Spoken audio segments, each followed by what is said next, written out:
you may start. Very good. Good morning. I'd like to welcome you to the August meeting of the Louisiana Community and Technical College System Board of Supervisors.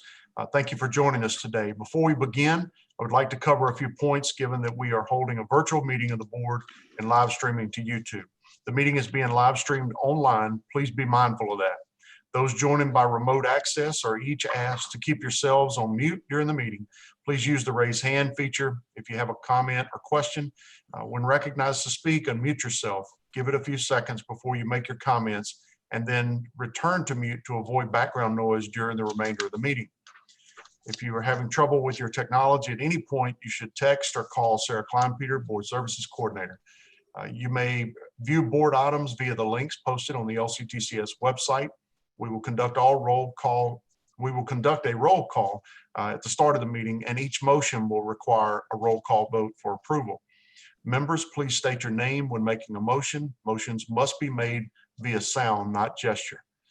Public comments can be made during today's meeting via open conference call at 877-810-9415.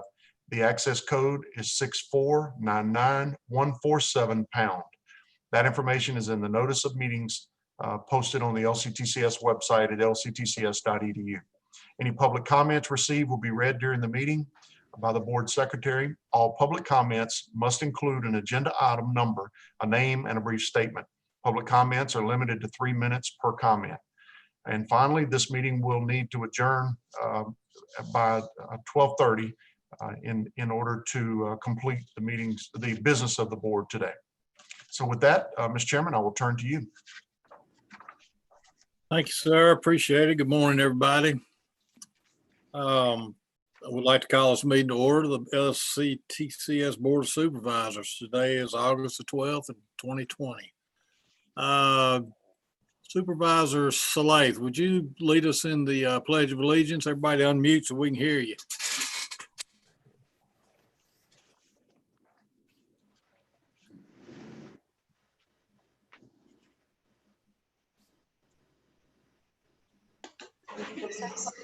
Dan.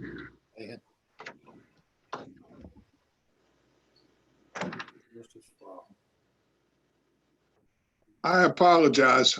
I said the pledge, but you didn't hear me. Would you like me to redo it? Yes, please. Yes, please. Okay. I pledge allegiance to the flag of the United States of America and to the republic which stands one nation under God, indivisible, with liberty and justice for all. Thank you.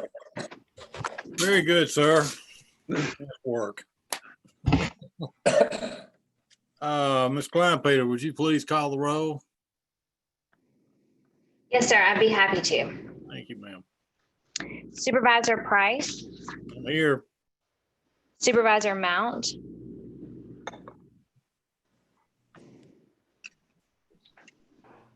Supervisor Mount, are you still with us? Was here.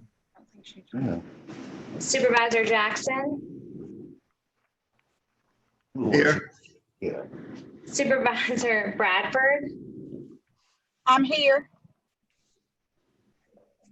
Supervisor Carter, Here. Miss Helen, Supervisor Carter, are you here? Now I am, I think. All I right. hear you. Supervisor Roman Hardy, Here. Supervisor Tim Hardy, Here. Supervisor Erica McConduit, Supervisor Michael Murphy, Here. Supervisor Joe Potts is not with us yet. Supervisor Stan Salath, Here. Supervisor Stevie Smith, Here. Supervisor Mark Spears, Here. Supervisor Craig Spawn, Here. Supervisor Stevie Toops is absent. Supervisor Tara Mitchell, Hey, Sarah, I'm here. I'm having technical difficulties, so if I'm jumping on and off, I'm going to have to jump on my phone. Okay, well, we see you and hear you very clearly right now with whatever device you're using. All right, thank you. You're welcome. Supervisor Joshua Turner. Here. Great. Mr. Chairman, we do have a quorum of the board in attendance. Very good. Thank you, ma'am. Appreciate it. I'd like to get a motion from someone to approve the August 12th agenda as presented. So moved. A motion by Mr. Spahn, Second. a second by Mr. Tim Hardy. We'll do a roll call vote to approve the August agenda. She's on now. Yeah, and I want to note for the record that Supervisor Mount is with us for the original roll call. She was on and then dropped off, but she is back here with us. So we'll start roll call vote for item D, the approval of the agenda. Price, Yes. Mount. Supervisor Mount, can you hear us? Yes. Perfect. Jackson, Yes. Bradford. Yes. Yes, I'm unmuted. Thanks, Willie. Carter.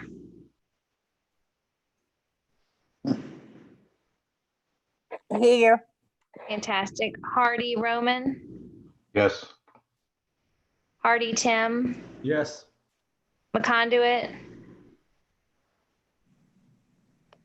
Yes. Hear her. Erica, we can't hear you. Yes.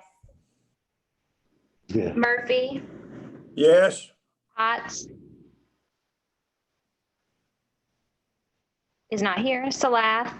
Yes. Smith. Yes. Spears. Yes. Spawn. Is a yes. Craig.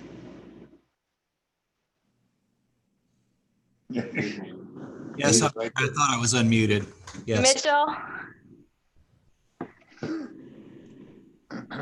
Mitchell. May not be able to hear us. Turner. Yes. Great. And members of the board, as we do these roll call votes for the items, if we are going alphabetical order for a roll call, so if you know that your name is coming up next, you may want to unmute yourself to help with that delay. Mr. Price, that item is passed and we can move to item E. Very good. Thank you, ma'am. Also need to get a motion to approve the June 10th, 2020 meeting minutes as presented. I think everyone got a copy of those. So moved. This is Willie.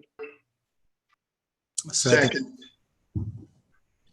The motion by Ms. Mount and a second by Mr. Hardy. Is that who I heard? Roman? Oh, Spawn, but I may be wrong. Spawn's fine. And we will do a roll call vote. Yes. Price, Yes. Mount, Yes. Jackson, Yes. Bradford, Yes. Carter, Hardy, Yes. Tim, Hardy, Roman, Yes, yes. Yes, yes, yes. McConduit, Murphy, Yes.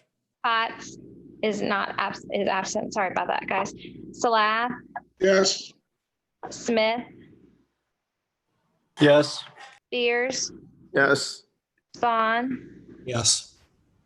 Mitchell, Yes. Turner. Yes. And that motion stands approved. Okay. Thank you, ma'am. Looks like we're at the part for the chair of the board report. I'm sure everybody's anxiously waiting that. I would like to thank everyone for the vote of confidence. I'm a bit nervous about doing this, even though this is not my first rodeo as far as presiding over a meeting. But I've enjoyed speaking to many of you during the last week or two, just to touch base best I could. I will remind you that we did send out the committee assignments, and everyone should have that. If you got any questions or concerns, please give me a buzz, let me know. I appreciate your willingness to serve on these committees. They're very important to the board. Would like to offer special thanks to Helen Carter. she's the one kind of encouraging me to do this. And, you know, I pushed back a little bit, she pushed back harder. And so here I am, you know, and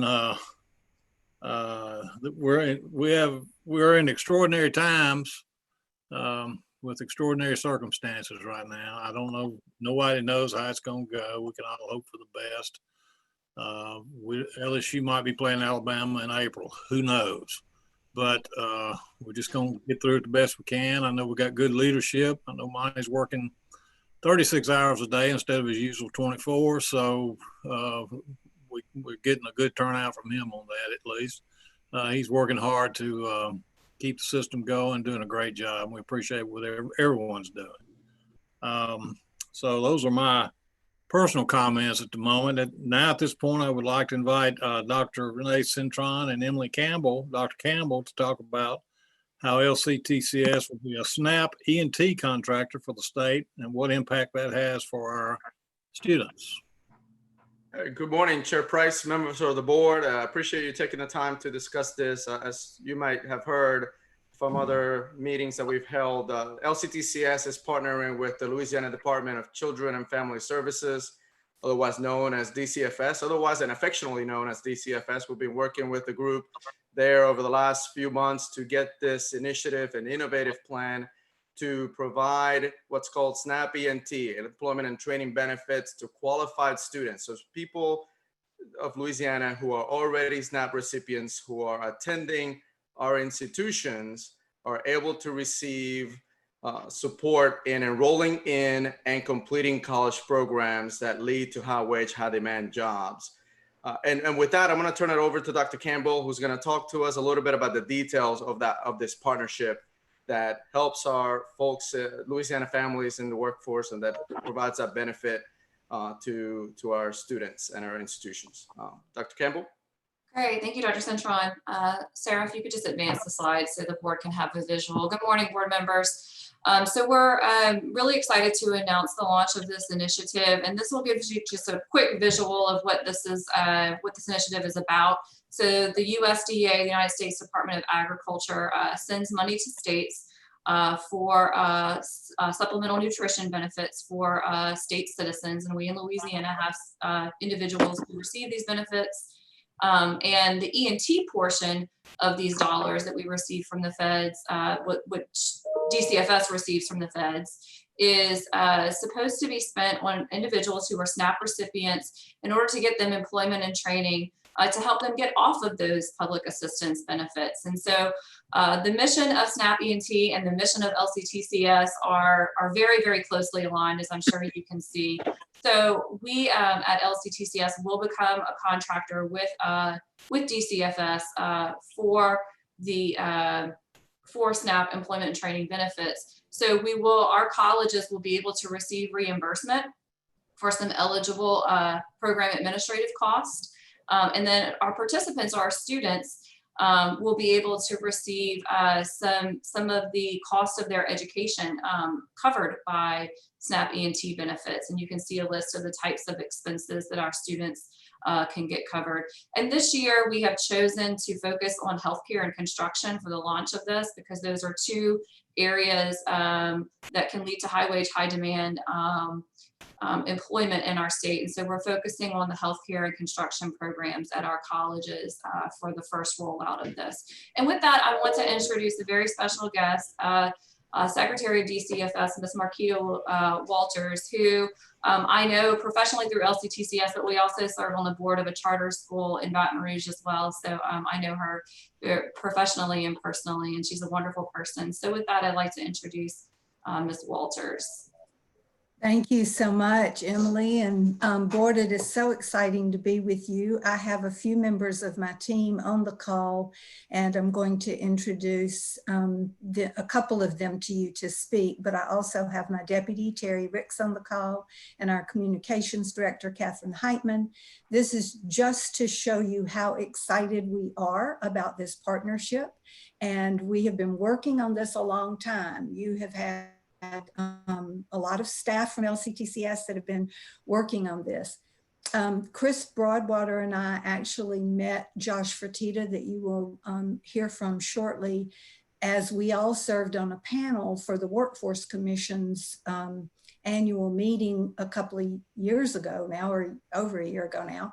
And Chris and I both really just kind of fell in like with Josh and talked about it. And I said, Chris said, I'm going to hire him if you don't. And I hired him first.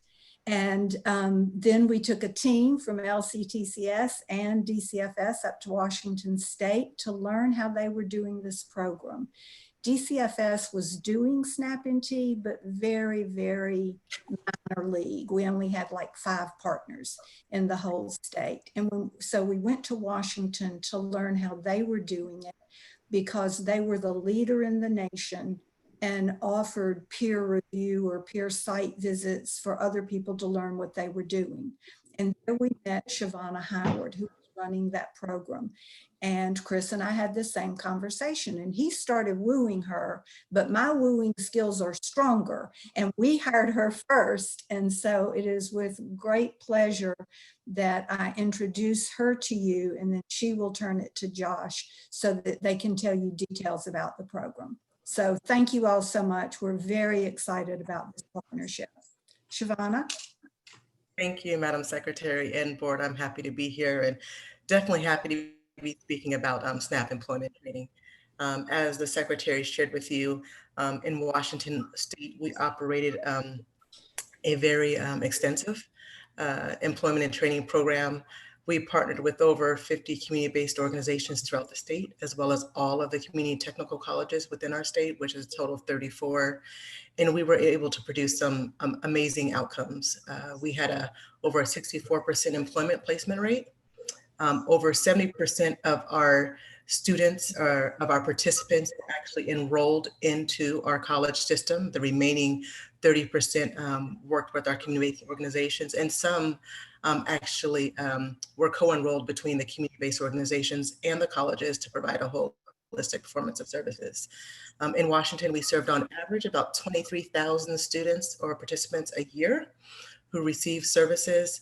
And we really heard not only from the students who were in the college system, but also students who were going through community-based organizations on how amazing it was to have the support, not only financially, of course, with tuition, because that can be just expensive, but also with the type of case management services that they were able to provide. So I was very excited, a little hesitant when the Secretary and Chris kind of reached out to me to come and join here in Louisiana, but I definitely moved by faith, and I took that leap, and I'm happy to be here, and I'm excited about the opportunity that we have to partner with you and bring that same experience and knowledge and support to Louisiana, and hoping that we can help move our students forward and helping them on their career pathway. So thank you very much. And Josh will provide a more detailed update on what we're doing here in Louisiana. Good morning, supervisors and secretary. Thank you all for allowing me to be here today. I am with Dcfs as the SNAP Employment and Training Manager. We are very excited to partner with you all. This partnership is valued at approximately $3 million in drawing down federal dollars to support programs like LCTCS's Allied Health and construction programs at BRCC and Suella. We are very excited about this partnership. It's going to transform lives, and we are very encouraged. Very good. Mr. Chairman, if I may, I'd just like to extend a thank you to Secretary Walters and to your entire team. You guys have been, you put a lot of work and effort and recruited some of the best talent we could have found anywhere in the nation, right here to Louisiana, and we could not be more proud. The key point, I think, for members of the board is to see that SNAP benefits are so critically important, particularly now in the circumstance that families face all across this country. But it's important also to ensure that people not only have that benefit, but that they have the ability to go back to school to get the training and education they need. And that's what SNAP-ENT is really about. I think any of you, if you were asked, would you prefer to spend benefits over a lifetime or benefits in a concise, shortened period that helps someone to become self-sustaining? Clearly, we want to help drive folks to a place of being able to be self-sustaining, and that's what SNAP ENT is really about. There's a lot of work behind the scenes, a lot of detail. Shavonna, thank you for taking that leap of faith, and Josh, certainly appreciate all the great work that you guys have done. Dr. Cintron, Dr. Campbell, you guys have done tremendous work. I wish Chris Broadwater were here. He's somewhere out there and he can't speak, and it's killing him right now. You know that he is, Secretary Walters, but just could not ask for better partners. So thank you for your leadership, Secretary. And I know this is something that is near and dear to the governor's heart as well. And he has been very much of a supporter of this effort. So with that, maybe we'll open it up and ask if there are any questions from members of the board. Okay. Monty, I did not use the raise hand feature, but go. Go ahead. Sure. Okay. First of all, I think it's an incredible partnership. So to the secretary, first and foremost, I just want to extend on behalf of the board our thank you for the participation in the partnership. Shavonna, welcome to Louisiana. Come down here, but I have a question for you. It was very impressive to hear you say that you guys served 23,000 in Washington. What's the goal for participation in Louisiana? I think that we are hopeful to have a slow increase in the number of individuals that are participating. I think now, and Josh could probably clarify I'm incorrect, I think we're serving over, is it over 2,000? We're serving about 2,000 per year through our community-based organizations, and we were through some of the LEGET programming up to about 18,000 per year. But we're restructuring that around the voluntary programs. So partnerships like LCTCS are going to allow us to impact many more Louisianans. Awesome. And Erica, as I shared, the majority of our participants in Washington were with the college system. Like I said, over 70% were actually with the college system. And the beautiful thing about SNAP ENT is that you do have to be receiving SNAP assistance, but as long as you are in the system and you're working with the SNAP ENT program, you are then eligible for SNAP benefits. So it's kind of like a, you know, even if you're not eligible now because you don't meet the student status, which is one of those requirements for SNAP, by engaging in our program in SNAP ENT, and the college is saying, if you approve the students for SNAP, they will be part of our program. Students will then be eligible for SNAP benefits. So it's definitely it helps increase the number of students who are actually accessing, you know, the needed food benefits that they are eligible for. Thank you. Mm-hmm. I have a question. This is Chip Jackson. How will our students find out about this benefit? It sounds like a great program. How do we plan to, I don't know, recruit, or how do we plan to make sure our students are aware of this benefit? Sure, I can handle that question. So we're planning on having a kickoff meeting with the colleges in the next few weeks. And part of that kickoff team will be the recruiting and marketing folks at the colleges as well as at the system office. And that is a part of our plan that we've submitted to Dcfs. We do include marketing and you know, recruiting as a part of this. We're also planning on, I know it's Dr. Sullivan's vision to make this a part of kind of the financial aid process. Just like students fill out FAFSA, we'd like our financial aid officers to also work with students to understand all of the programs that they're eligible for, not just Title IV aid. And so by making it a very systemic approach that is a part of the financial aid process, we hope to let more students know about it. That's great. Thank you. Thank you. Other questions from the board? It's like a great program to me. Gonna serve a lot of students. We appreciate all y'all's efforts on that, on our behalf too, really do. Well, it's been a tremendous partnership thus far, and I really appreciate Dr. Sullivan, Dr. Campbell, and Chris Broadwater, and the work that they have done really behind the scenes. This did not happen overnight. You know, government is slow, and so we've been talking about this, working toward this for a long time. And we're really excited and look forward to the day when we're not in COVID and we can do some big ta-da with the governor and have a signing and really do something to let the world know what we're doing. We truly appreciate the partnership. Thank you, Madam Secretary. Bye-bye. Bye. Joshua, do you have a question? Yeah, I had one quick question. I'm sorry, my computer is messing up. So when is this supposed to roll out for our system? Like, because I am a SGA president, when can I start letting my peers know about it? So it'll start rolling out this fall. So we'll have a soft launch this fall, and then we'll continue to escalate throughout the year. But this year, this academic year, is when we'll start rolling it out. Josh, we hope that as part of our LCTCS SGA leaders meeting, we can begin to inform leaders because you will be a critical voice in ensuring the students are aware of this effort. So stay tuned because this will be an important part. I believe Supervisor Mitchell also may have a question. Yes, thank you, Dr. Sullivan. I do have a question. Good morning. My name is Tyra Mitchell. I'm an SGA president as well.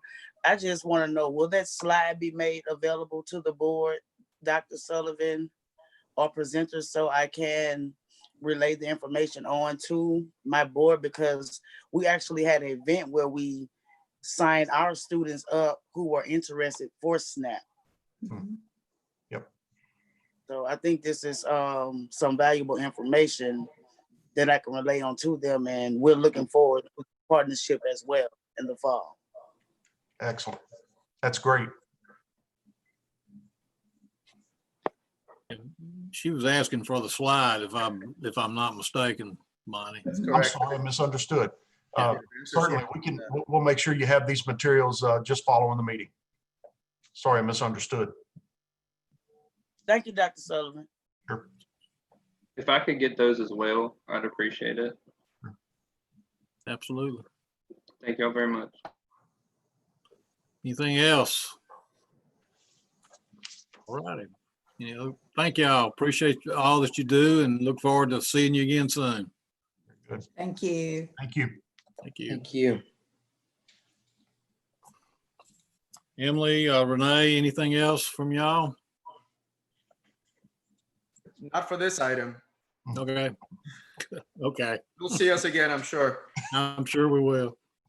All right. Well, I think that does it for me on the president's, the chairman of the board report. Don't even know what I am. Dr. Sullivan, I believe it's your turn. Yes, sir. Thank you very much, Mr. Chairman. And we have a number of items on the president's report, and we'll try to move through these quickly, but please don't hesitate to ask questions if you have questions or would like to make a comment. I want to begin with a budget and enrollment update. As you recall, for those of you on the executive committee, we had a brief discussion at our last executive committee meeting about where we are in enrollment and budget wise. I'd like to turn it over, if I can, to Joe Marine, to Dr. Campbell, and to Dr. Cintron to give us a presentation, and probably begin with Dr. Campbell talking about the enrollment and where we stand as of today. As I shared with you a few weeks ago, we were double digit, probably 25-24% down in credit hours, which if you think about that in the context of your own business, with revenue down 24%, you'd be very concerned. We were as well.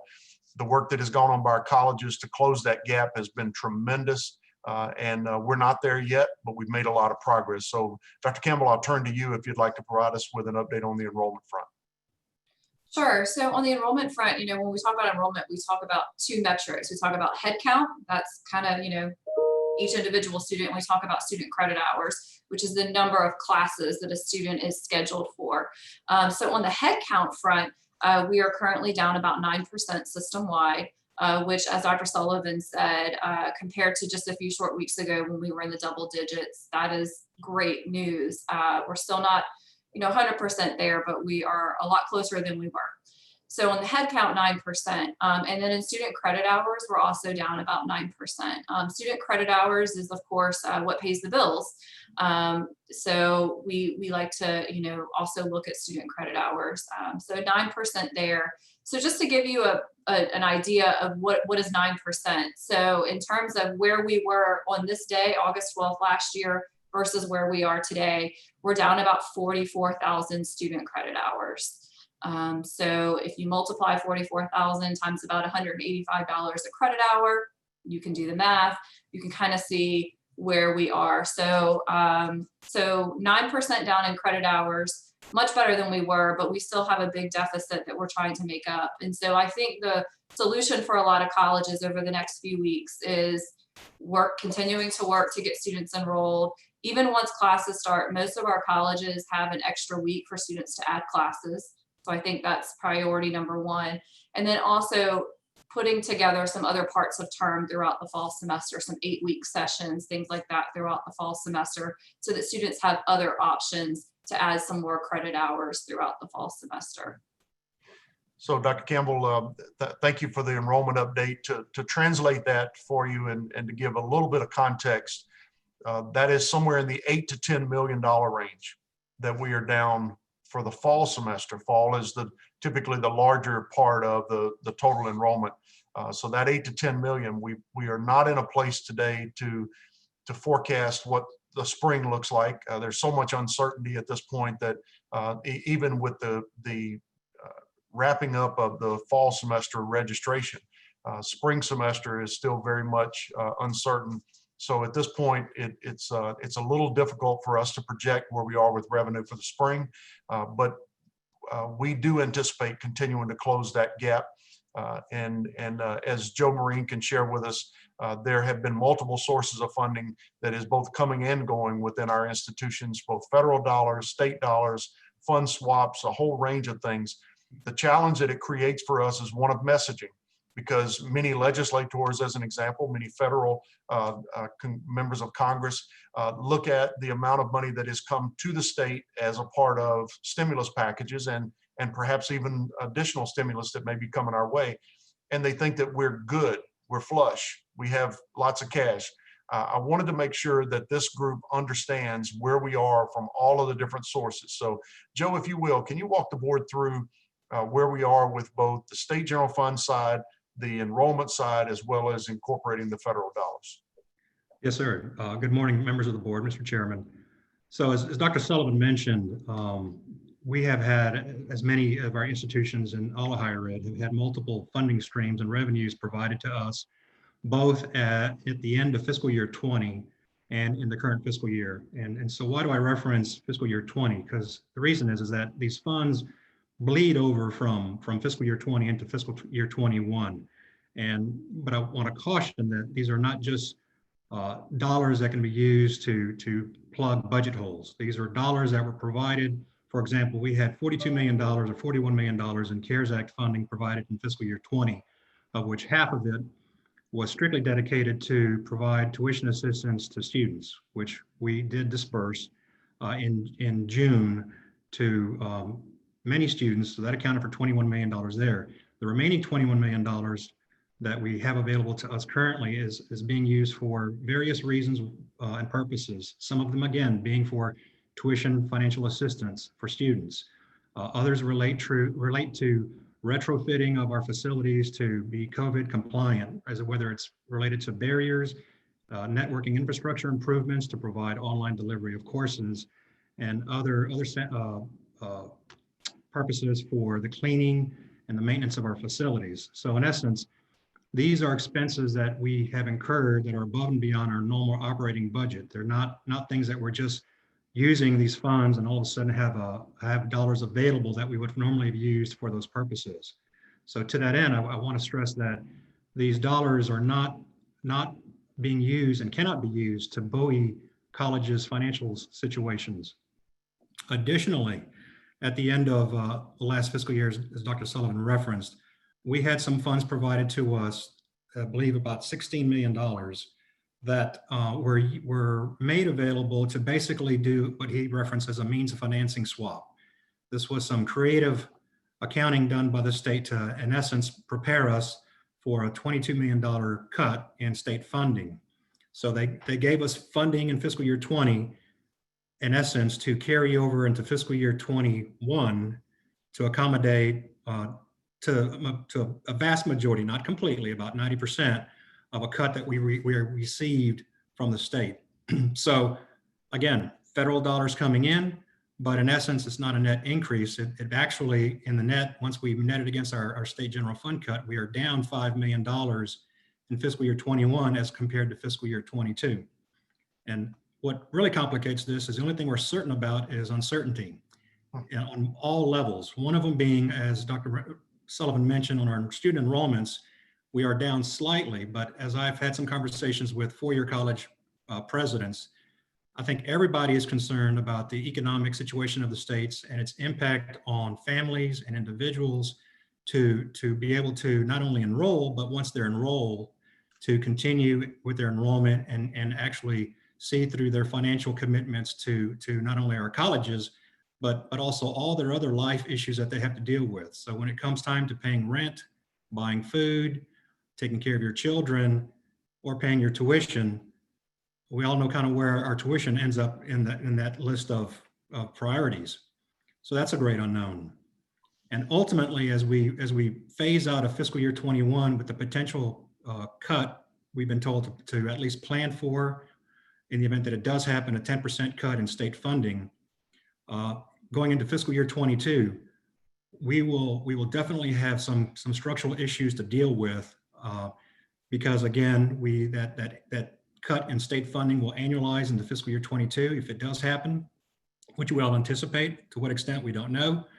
But one thing we do know is all this money that we were given for this means of financing swap, $16 million, will go away. So again, that's just a compounded impact to the budget that we have to deal with, in addition to the uncertainty of tuition income, given our enrollments and our student behavior, given their financial situations at home. So just to put a little bit of perspective to the numbers, total budget of about $290 million. That is both state funds as well as tuition and fee self-generated revenue.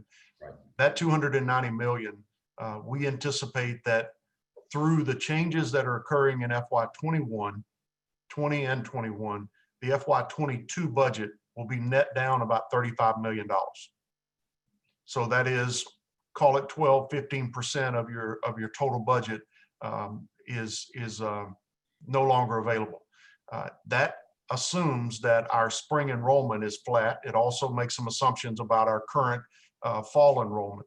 So at this point, just the best way that we can prepare ourselves for this, I think, is to look to the reserve dollars that our colleges do have, which are not large, but to be very wise about how we spend those dollars, because the reserve funds present an opportunity for us to change the business process, to change structure, to look at campuses differently, colleges differently, potentially for changes in business model, et cetera, to ensure that we're driving down cost, maximizing revenue. So those are the things that our colleges are spending every waking second trying to find ways to ensure that we're able to maximize every dollar. You just saw a presentation around SNAP E&T as an example. We anticipate that will be a financial winner for us. It will reimburse our colleges for expenses that we did not have reimbursement for previously. So we're looking to maximize every dollar opportunity that we can, but we certainly want to make sure that you are aware going into this fiscal year that this will very much be a year of transition, both financially and in a number of other ways. So with that, I'll stop and ask if there are any questions, either on the enrollment front or on the finance side. Dr. Sullivan, it's Roman. Quick question. So one, thanks for sharing the financial outlook, and I and paint the picture that some of the funds are sort of short term and may not carry on. I think it links, and you mentioned it in your summary just now, that we need to really get clear about where we're headed long term with virtual learning as a link to our cost structures. And I think COVID has taught us that that's going to be a big part of our future. So how do you see the pathway to get clarity as a system on what we believe to be true, so that the board can debate pros and cons and fundamentally make changes here? So great question. And that is ultimately where we're trying to get to right now. And to be frank with you, there is so little that is certain that it's hard to find an appropriate set of assumptions. So I'll give you an example. We have colleges that are teaching the entirety of their general education curriculum in an online environment.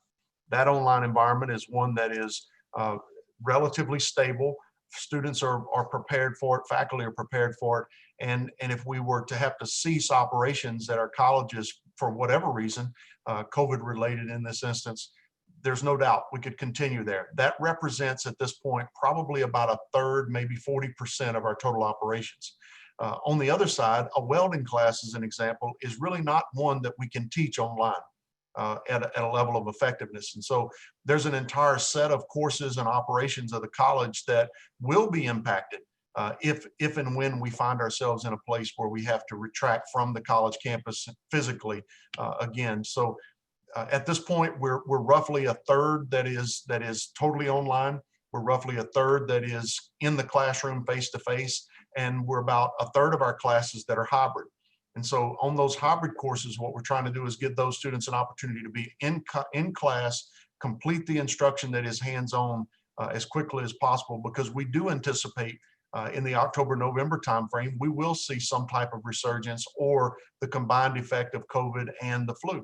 So those are some of the strategies that we are looking at. What I hope for is, once we have a better picture of enrollment, I can come back to the board and present you with a more definite picture of the budget, particularly because of the enrollment take portion of it.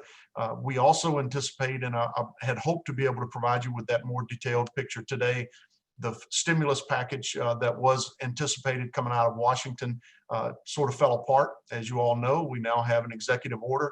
We don't know yet what the impact of that executive order is.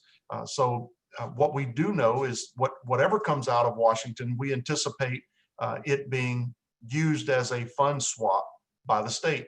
So for instance, if we are given $40 million again from the federal government, there will be an attempt to swap that $40 million in federal funds for state funds, which simply buys down the state dollar that we have and replaces it with federal, which ultimately is a wash for us. The challenge that it creates is the state has a long track record of any time there's a fund swap, they annualize that to the next year. That's how we lost $80 million over 8 years. And now we see that returning here. So I know that is not the level of detail in the data that you would like to see at this point. But as soon as we have the enrollment data and a better picture of the federal side, we will be coming back to you with more of an explanation of what to expect on the horizon. Does that get at your question? Yeah, I think it gets definitely the near-term part of my question. I guess the second part, which is not really looking for an answer now, but maybe just an agreement to work, is what's our vision for 5 years from now in terms of virtual working, and how does it cascade through our financials and our building strategy, et cetera. So I know that and there's a lot of uncertainty between now and then, but I think if we don't choose and start heading in a direction, we won't leverage all this potential money in the right way. You are absolutely right. Everything from the workforce of our own workforce. What does the employment base of LCTCS colleges look like 5 years from now? I can assure you it is not larger than it is today. It is very much smaller. And we have to begin to look at the core operations of teaching and learning as the focal point. Some portion of that, administrative staff, et cetera, is probably to be minimized, perhaps some of that outsourced. We've seen that happen over the last 7 or 8 years, and I fully anticipate that trend will continue. What we know for certain is benefits cost on the personnel side are absolutely eating our lunch. Increased cost in healthcare premiums, increased cost in retirement. All of those things continue to rise across time at a rate that is much higher than even a CPI or some of the other typical increases across time. Meanwhile, we're declining in terms of the state general fund. So we're eating into the dollar that students are paying in tuition further and further and further. And if that, in this instance, if that enrollment decline occurs as a result of something like a COVID, you can see how there's huge disruption. So we're certainly in a difficult spot. Supervisor McConduit. Yes. To your earlier point, Monty, I'm concerned about the colleges that don't have strong reserves. Mm-hmm. And you mentioned that being a strategy that we would utilize in the meantime, potentially. What happens to them? So great question. One of the things that we have done, building in some assumptions, and frankly, I would love to be able to share with you the assumptions and the spreadsheet modeling that Joe and his team have put together. The challenge is there's so much uncertainty to it, and it is a frightening picture. I don't think we're at a place now where we want to put that out there as a public document. What it says is, given the current financial condition and the assumptions that we built in, there are 5 of the 12 colleges that will not make it through June 30 of 2022. That's a reality. So what it says is the FY21 year, which is the one we're in now, is a year of transition. We have to find ways to find our financial footing in this year because we will run out of gas in the tank in FY22. So to the point that Supervisor Hardy made a few minutes ago, and to your question, those institutions will have to be supported, be it by the board office, be it by changes in cost structure or driving new revenue. I think it's going to take every lever these colleges have at their disposal to make it to make sure that those colleges are sustained across time. And as a board, I think our focus needs to continue to be on the things that you have been focused on all along, which is ensuring the mission of 2-year colleges is available to every person within the state of Louisiana. And that may involve fewer institutions. I don't know that it will. I hope that it will not. It surely can't mean fewer teaching locations. We've heard that loud and clear from our governor. We are a rural state by nature. If we wanted to solve this budget challenge, we could go out and close all of the rural campuses. The reality is that's not a political reality, number one, but it's also not a reality for Louisiana, given just the very nature of who we are as a state. So this will be a difficult year, but as soon as we have enough information, I'd like to maybe call together a group, perhaps even the finance committee, to look through these numbers once we have a better grip on them and a little more certainty. Thank you. Other questions on enrollment or finance? Monty, I think Supervisor Smith has a question. Supervisor Smith, Very good. Yes, I do, and it's a very simple one. We have a operating budget that's proposed a few items later in the agenda, and it looks like in that operating budget we project an increase for this year of self-generated revenue. I assume that was put together before we had the same kind of grip on these enrollment numbers. That's probably, like all budget, that number is probably going to change based on the report we got today. Correct, Supervisor Smith, that is correct. And the other thing that I'd like to note, just so the board is not confused by the numbers, later today, as you mentioned, we do have a board item before you for action related to the allocations of state funds and self-generated funds. And that is strictly a fiscal year 20 to fiscal year 21 appropriated number. And unfortunately does not include the last minute means of financing swap dollars that were provided to us in fiscal year 20. So when you look at it on a document, and for all intents and purposes, all public documents currently show that the LCTCS has a $22 million reduction in general fund, which it does.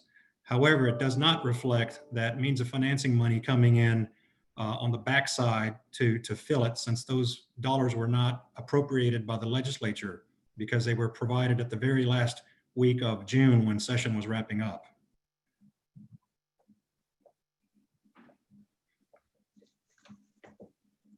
Very good. Other questions or thoughts? I think Supervisor Mitchell, did you have a question?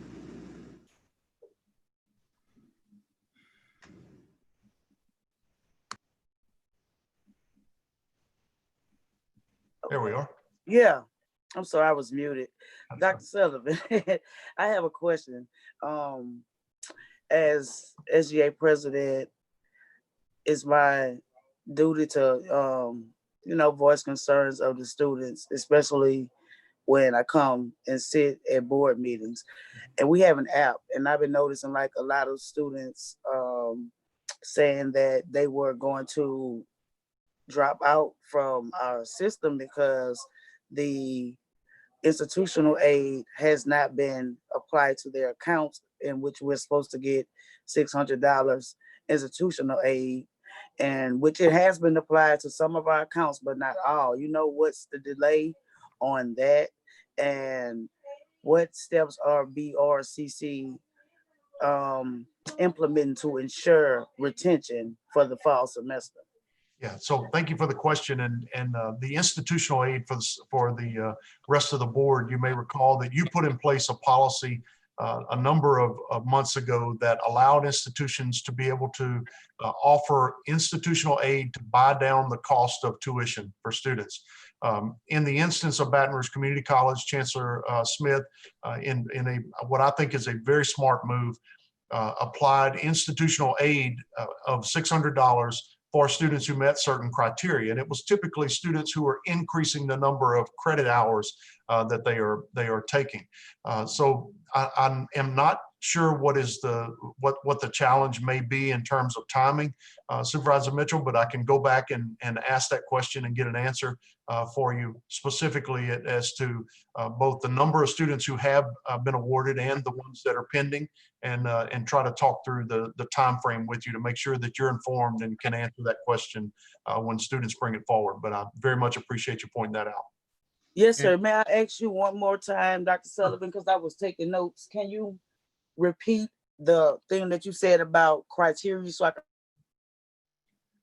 Yeah, I'm not sure that in fact, it is different for every one of the 12 colleges. What we allowed for was we allowed for the colleges to be able to identify priorities individually.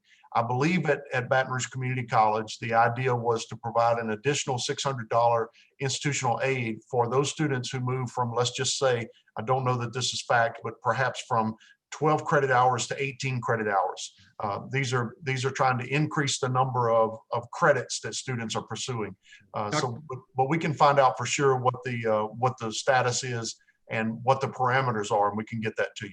Right, Dr. Sullivan, just to reference the $600 that Supervisor Mitchell is referencing is the CARES Act institutional funds that the colleges have that they're using to do some retrofits. BRCC is using those dollars as well to provide a $600 institutional aid to students, to those who enroll, I believe, in 15 or more credit hours. Okay. And what I will do, I'll contact the CFO. I'm more than certain what they are doing is they are putting a purge protection on those accounts to make sure that those students are enrolled and stay enrolled, but I'll follow up with him as well. Sure. Thank you. Thank you. Much appreciated.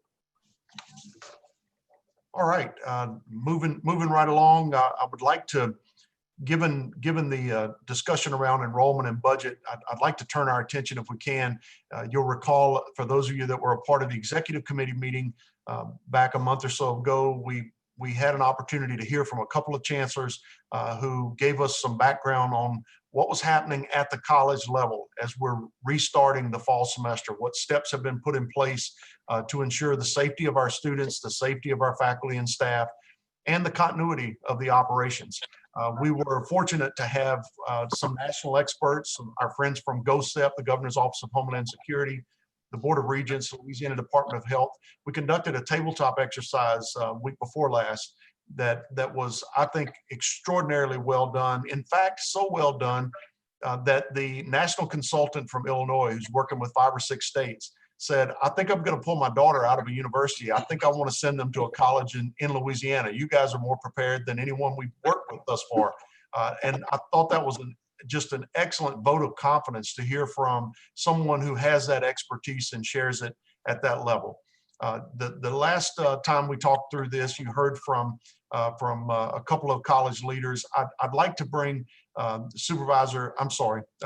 Chancellor Christine Strickland and Chancellor Willie Smith and allow them to talk through with you some of the detail of the plans and preparation that are in place to kick off the fall 2020 semester.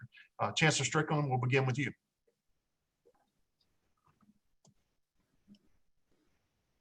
All right, can you hear me? All right, good morning, everyone.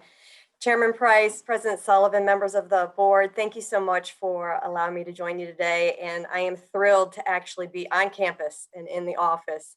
It's nice to be back.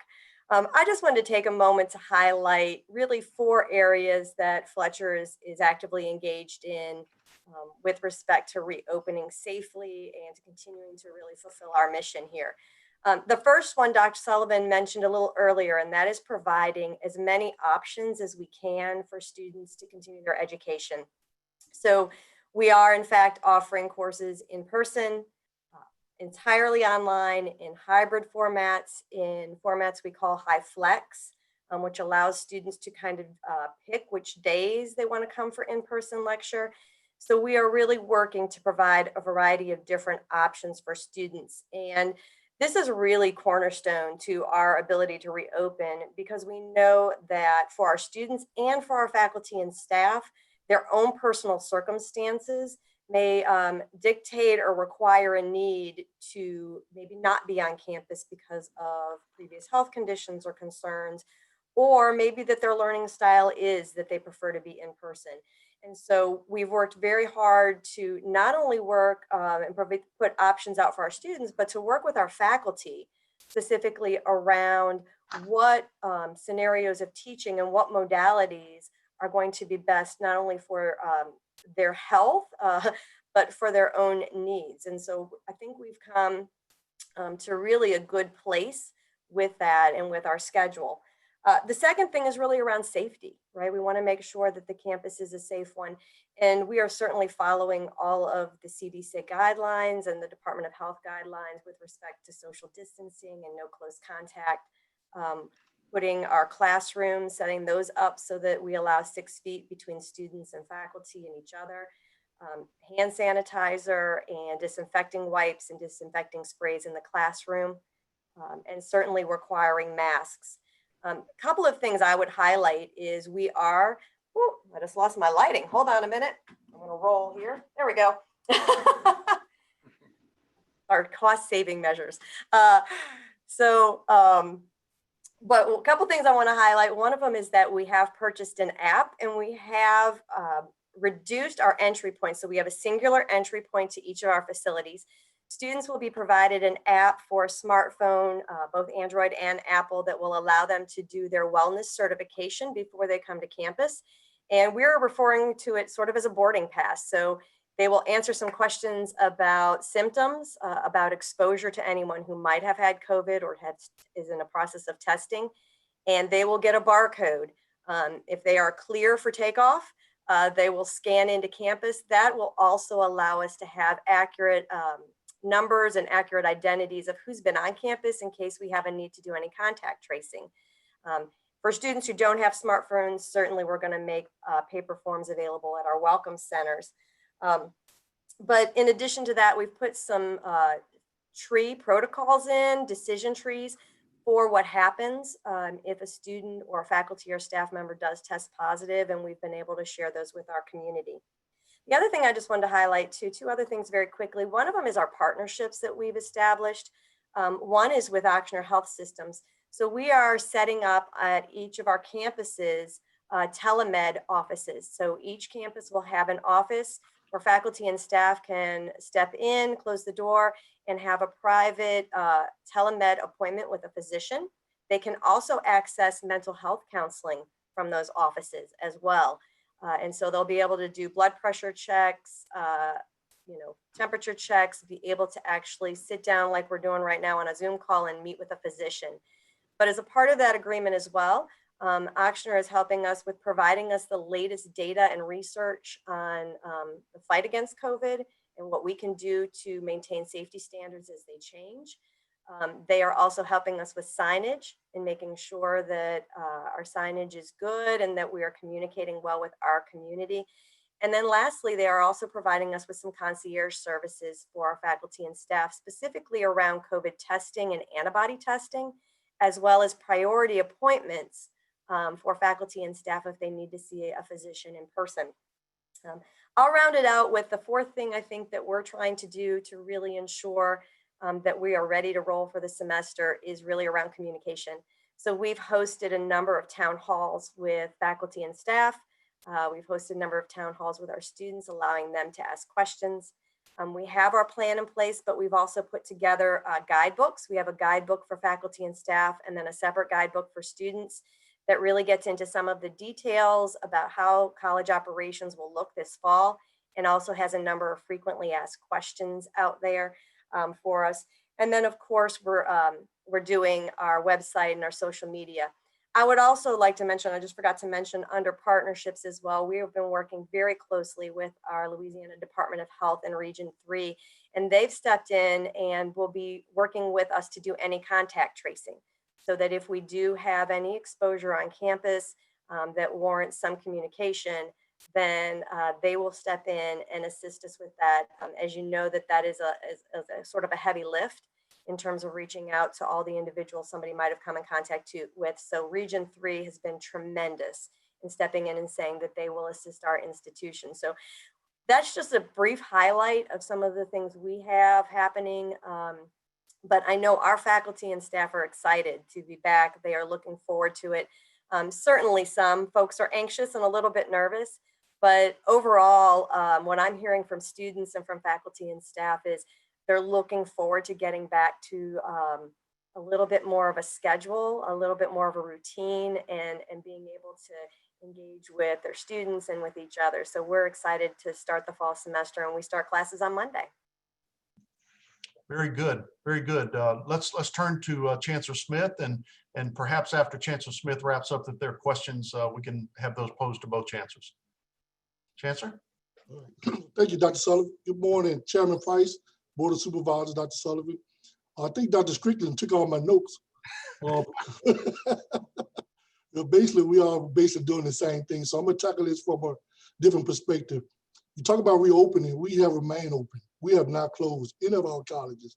We have remained open. Our people have continued to arise to the occasion and work their tails off to support our students. So I'm proud of the work that all of our colleges do, and certainly BRCC. You can only imagine some of the unique challenges that we all have faced during this pandemic. And we were decisive and held steadfast in making sure we provide excellent services to our students. So in early March and April, our COVID-19 task force facilitated the success we had this summer in our fall enrollment. With early planning, we were able to build schedule, recruit, advise, register, and teach students in May semester, three summer sessions, and now early fall start for hands-on essential employees. If you evidence of that, if you see on the agenda today, look at our consent agenda. You have a huge, large number of items that BRCC folks have been working during this pandemic time. So we haven't laid sleep at the wheel. Early on, as it pertained to return to work and hope reopening, early on, we recognized that this fall was going to be unprecedented. With the health and safety of our community and state, we determined to move all our courses that did not require hands-on training to an online model. We invested in faculty training credentialing and online structure to prepare them. We promoted the live synchronous course option. So I want to highlight live. So when I talk to parents and students, they say, "Are you just going to be online where there's no interaction?" I say, "No, we are live. You're actually going to have a faculty member who's going to be standing in front of you, lecturing you while you're on your screen." And so when we pushed the button to say live, our enrollment shot up because people thought we were just going to be totally online without any face-to-face interaction. We did not do that. So we have an asynchronous, which is totally online, where there's no interaction, and a synchronous and hybrid model, but certainly live instruction. And so one of the things, after early recognition of our concern about the virus, we moved up our technical education program start to last Monday, August the 3rd. Part of that was to help us get more time to fulfill programmatic requirements and hours in support of our student completion. Early on, when the virus hit in March, many of our technical students had to halt their level of instruction. We was concerned about that getting around this fall semester, so we decided to move our technical education programs up. The early start allowed the college to operate with appropriate social distancing and modified course. On Monday, this past Monday, August the 3rd, a week ago, we welcomed over 200 students back to our Fraser, Acadian, ATC, and Jackson site. That enrollment number is down, folks, because of the social distancing requirement. We could not entertain or support all of our technical students, and we had to limit the enrollment because of space and because of the social distance requirement by the governor offered. And so that remains a challenge, not just for BRCC, but I would imagine for all our other colleges. As of today, we are working diligently without any issues. There has been no suspected or confirmed cases related to COVID-19. We remain optimistic and hopeful that we can complete this semester, but more importantly, fulfill our mission, providing talent for a global marketplace. Dr. Strickland alluded to some of our partners. We have want to thank many of our partners who have gave us a total of $170,000 during this COVID period to support our students. We gave them a scholarship, we gave them in technology, and we also supported food insecurity. Blue Cross Blue Shield gave us $50,000. Center for Disaster Philanthropy gave us $50,000. Pure and Angela Wilson Foundation, $43,000. Capital One, $20,000, and Dow Chemical, $12,500. All of these partners stepped up to support BRCC, but certainly our community and our students. I'm so appreciative of their donation to us to help us fulfill our mission. Lastly, we partner with Oshner, and we're going to provide free COVID-19 testing for all of our employees this Friday. And so we're excited about the partnership we developed, even though we're going through some adjustment in a unique time, but we here rose to the occasion. We're no different than Fletcher and other colleges. We do have a site entry protocol that you have a monitor, security to monitor screening check before you're allowed in the building. We have identified common areas that we can no longer use to allow students to congregate. We have our facility team has really been admirable in the work they have done, this whole entire team, making sure we were safe, our facility was safe, sanitizing and those sort of things. So even though we're going through some unique time, I think all of our chancellors, my colleague, Dr. Strickland here, are prepared for this. Thank the Dr. Sullivan leadership, and we're going to keep pushing, but we're not closed, we're open. Very good. Any questions for Chancellor Strickland and Smith? Dr. Sullivan, is it possible for me to talk to my SGA persons on this call? And I heard something in the last talk that you guys mentioned about institutional aid. Sure, sure. But before I talk about that, Tyra mentioned about a BRCC app. Let me say thank you, Tyra Mitchell, for every time I read that app, I go get on my faculty and staff about things students have concern about.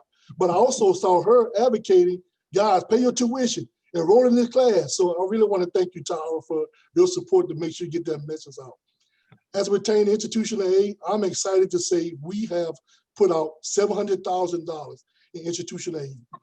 You're talking about the swap of budget cut, but for this college to make that kind of investment to our students, I'm proud of the work that we're doing. There's no delays. I'm willing to talk to Tyra after to see what delays she may have. And so if a student enrolled in 15 credit hours, you're going to get that 15 credit hour free. We're going to give you $600,000 back. In addition to, you can enroll into another 3 hours that push you up to 18 with that $600 if you so choose. So okay. There's not really any delay or what have you. And if there is, Tyra, certainly we're going to talk to you after this call or this Zoom meeting, Okay. talk about issue that the student may be having. But certainly I'm proud of the work we're doing here. Look forward to great things to come from BRCC in the future, and appreciate you guys' support. Yeah, because I was going to request that we did have a meeting, because I need to speak with you about some things and let you know some things that we are doing as well. Great. So after this meeting is completely fine with me. Thank you. Very good. Very good. Any questions of the chancellors as it relates to reopening in fall of 2020? Just want to thank both of you for tremendous work, all of the leadership team, and we look forward to kicking off this fall semester. And if you have questions about any of what you've heard today, don't hesitate to reach out to these chancellors in particular or to me. Glad to walk you through some of that work. Thank you very much, chancellors. Well done. Thank you. If we can, I want to jump down to item number 3.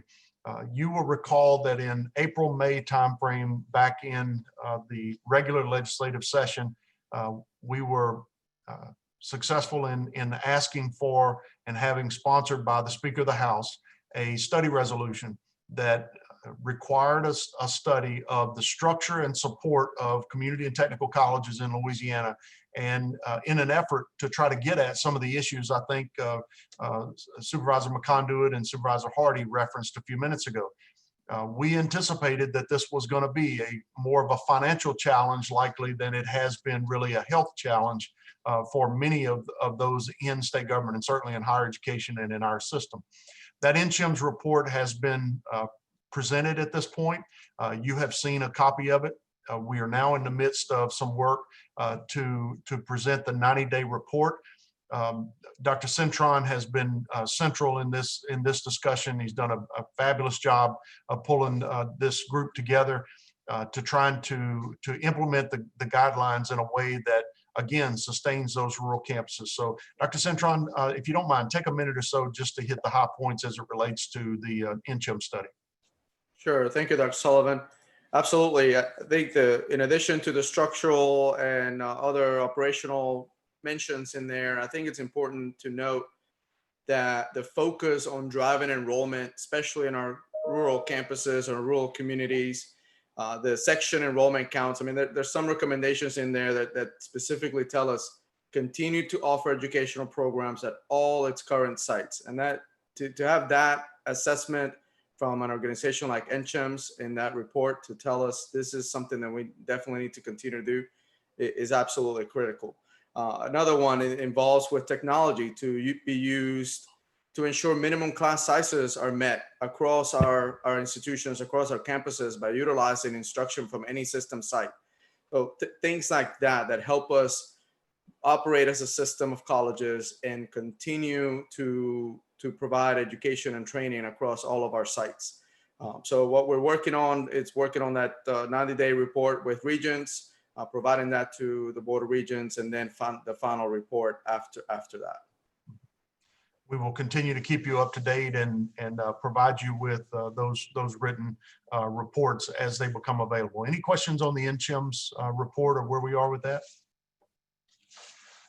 All right, if not, I would like to turn to, I think all of you are aware of the Diversity, Equity, and Inclusion Task Force that we created. I think all of us are aware of the changes and the unrest that has occurred in our country. The conversation has clearly reached a different level than it ever has in my lifetime. And I know many of you feel the same, and it is an opportunity for us to take a look at our organization, to take a look at the mission of our colleges, and to ensure that we are operating in a way that is moving our people forward. I've asked Quentin Taylor, if he will, to speak to the work of that task force. Quentin has provided leadership for that group now over about the last month and a half, has done a fabulous job of moving the discussion forward and ensuring that we are moving as one as an organization. So with that, let me turn it over to Quentin Taylor. Absolutely. Thank you, Dr. Sullivan. Members of the board, as Dr. Sullivan just set up for us, we've now been meeting as a group. We've had 3 meetings actually, and our task force is made up of a really good cross section of individuals from across the state, from each of our colleges, and including some LCTCS staff members as well. And so our mission, in short, is to really bring forth data-driven recommendations to our chancellors and then ultimately up to the board so we can influence some change. And just real quickly, some of the high points of our mission is to help facilitate the system's ongoing efforts to foster a culture of mutual respect for students, faculty, and staff. We feel like we need to attract, retain, and promote employees from all backgrounds, perspectives, and abilities. Enhance, improve, and transform the academic and workforce experience within LCTCS for our students and our employees. And then lastly, I know the board has really been committed to all of these, but in particular this one, enhance our core values around diversity, equity, and inclusion, and incorporate them into all aspects of our work, and then to include advocacy for first-gen students, non-traditional populations, communications, and vendor selection. And so this work will continue. What I'm really most proud about is we didn't have to go out and recruit people to be a part of this task force. When we made the announcement that we were going to be putting this task force together, we received an overflow of people wanting to be a part of a solution and come forth with strong strategic ideas. I want to commend Supervisor Turner and Supervisor Mitchell. They serve on the board. They serve on the task force representing students, but also as members of the board. And so Dr. Sullivan, with that, we're going to continue to move forward. And it's our hope to bring forward some recommendations here pretty soon. Very good. Any questions from members of the board? No questions. I just, Dr. Sullivan, would offer my support as well. You know, I lead diversity and inclusion for my company. So Quentin, if you need any additional support, let me know. Very good. Absolutely, we'll do. Thank you for that. Thank you. Very, very good. All right, jumping to the last item for today's President's Report, I would like to turn to Dr. Cintron as well as Camille Conaway to present to you the Reboot Louisiana update. If you'll recall, Reboot was the concept that we put forward that on the heels of a pandemic, the people of Louisiana need education and skills to be able to get back into the economy. The proposal that was made is one that our governor saw fit to invest $10 million in, and that we have been just really impressed with the level of commitment that we have received. Yes, from the governor, yes, from the state of Louisiana, but as much so also from our colleagues, the regional economic development officers from across Louisiana, as well as our business partners. So with that, maybe Camille, I'll turn to you. Sure, thank you. I think Renee's actually going to kick us off, and then I will chime in on some of the occupations. Very good. Thank you, Dr. Sullivan again, and then Camille, you too. So you all heard about the Reboot Louisiana program. We're rebranding it a little bit to say Reboot Your Career, which is a little bit more clear for folks to understand what it's about.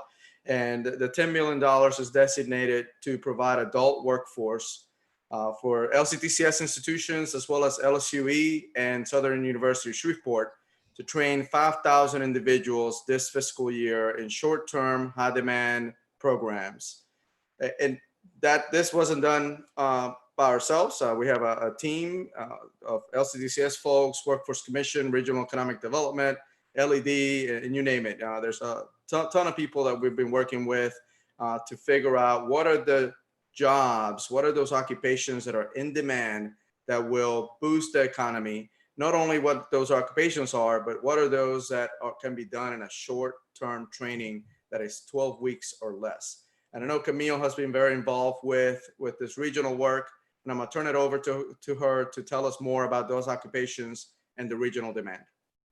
Sure, so we started out with the data from the Workforce Commission that identifies high demand, high wage jobs. Obviously, in a COVID economy, there have been dramatic shifts, and it's very difficult to get real-time data. So we worked through our regional economic development organizations around the state to utilize not only their data and analysis of what's happening in their region, but also their in-depth communications with their membership, the employer drivers in different parts of the state, to compile regional occupational lists of what is not only in demand in the short term in the COVID economy, where we can train someone in a matter of weeks and they will actually have a job then, but we'll also put them on a pathway to a higher wage job over time, where they can come back in for additional training and be on a pathway to a higher wage career over time.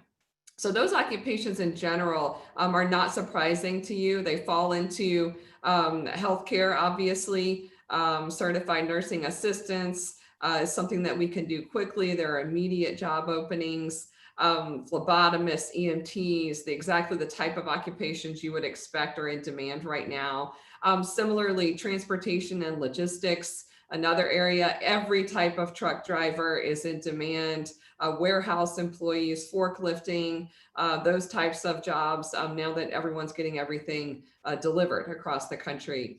IT is another sector that there is tremendous demand as everyone works remotely, for computer user support specialists, networking specialists, that again, with an entry-level credential can get people started on those pathways. We are also focused on manufacturing and construction as areas where region by region, there are occupations that are continuously hiring in those fields. So those 5 industry sectors are where we're focused, but within that, very targeted at actual jobs that are available, but will also end up in a higher wage career pathway. And with that, I want to introduce Angie White. She's joining us from the North Louisiana Economic Partnership. She is the regional EDO leader on workforce development in the Shreveport-Bossier area and across North Louisiana. And we just wanted to have one of our partners here to give you a quick perspective on that work and what's happening in the economy in their area and how we are trying to target training for those jobs. Angie, are you on?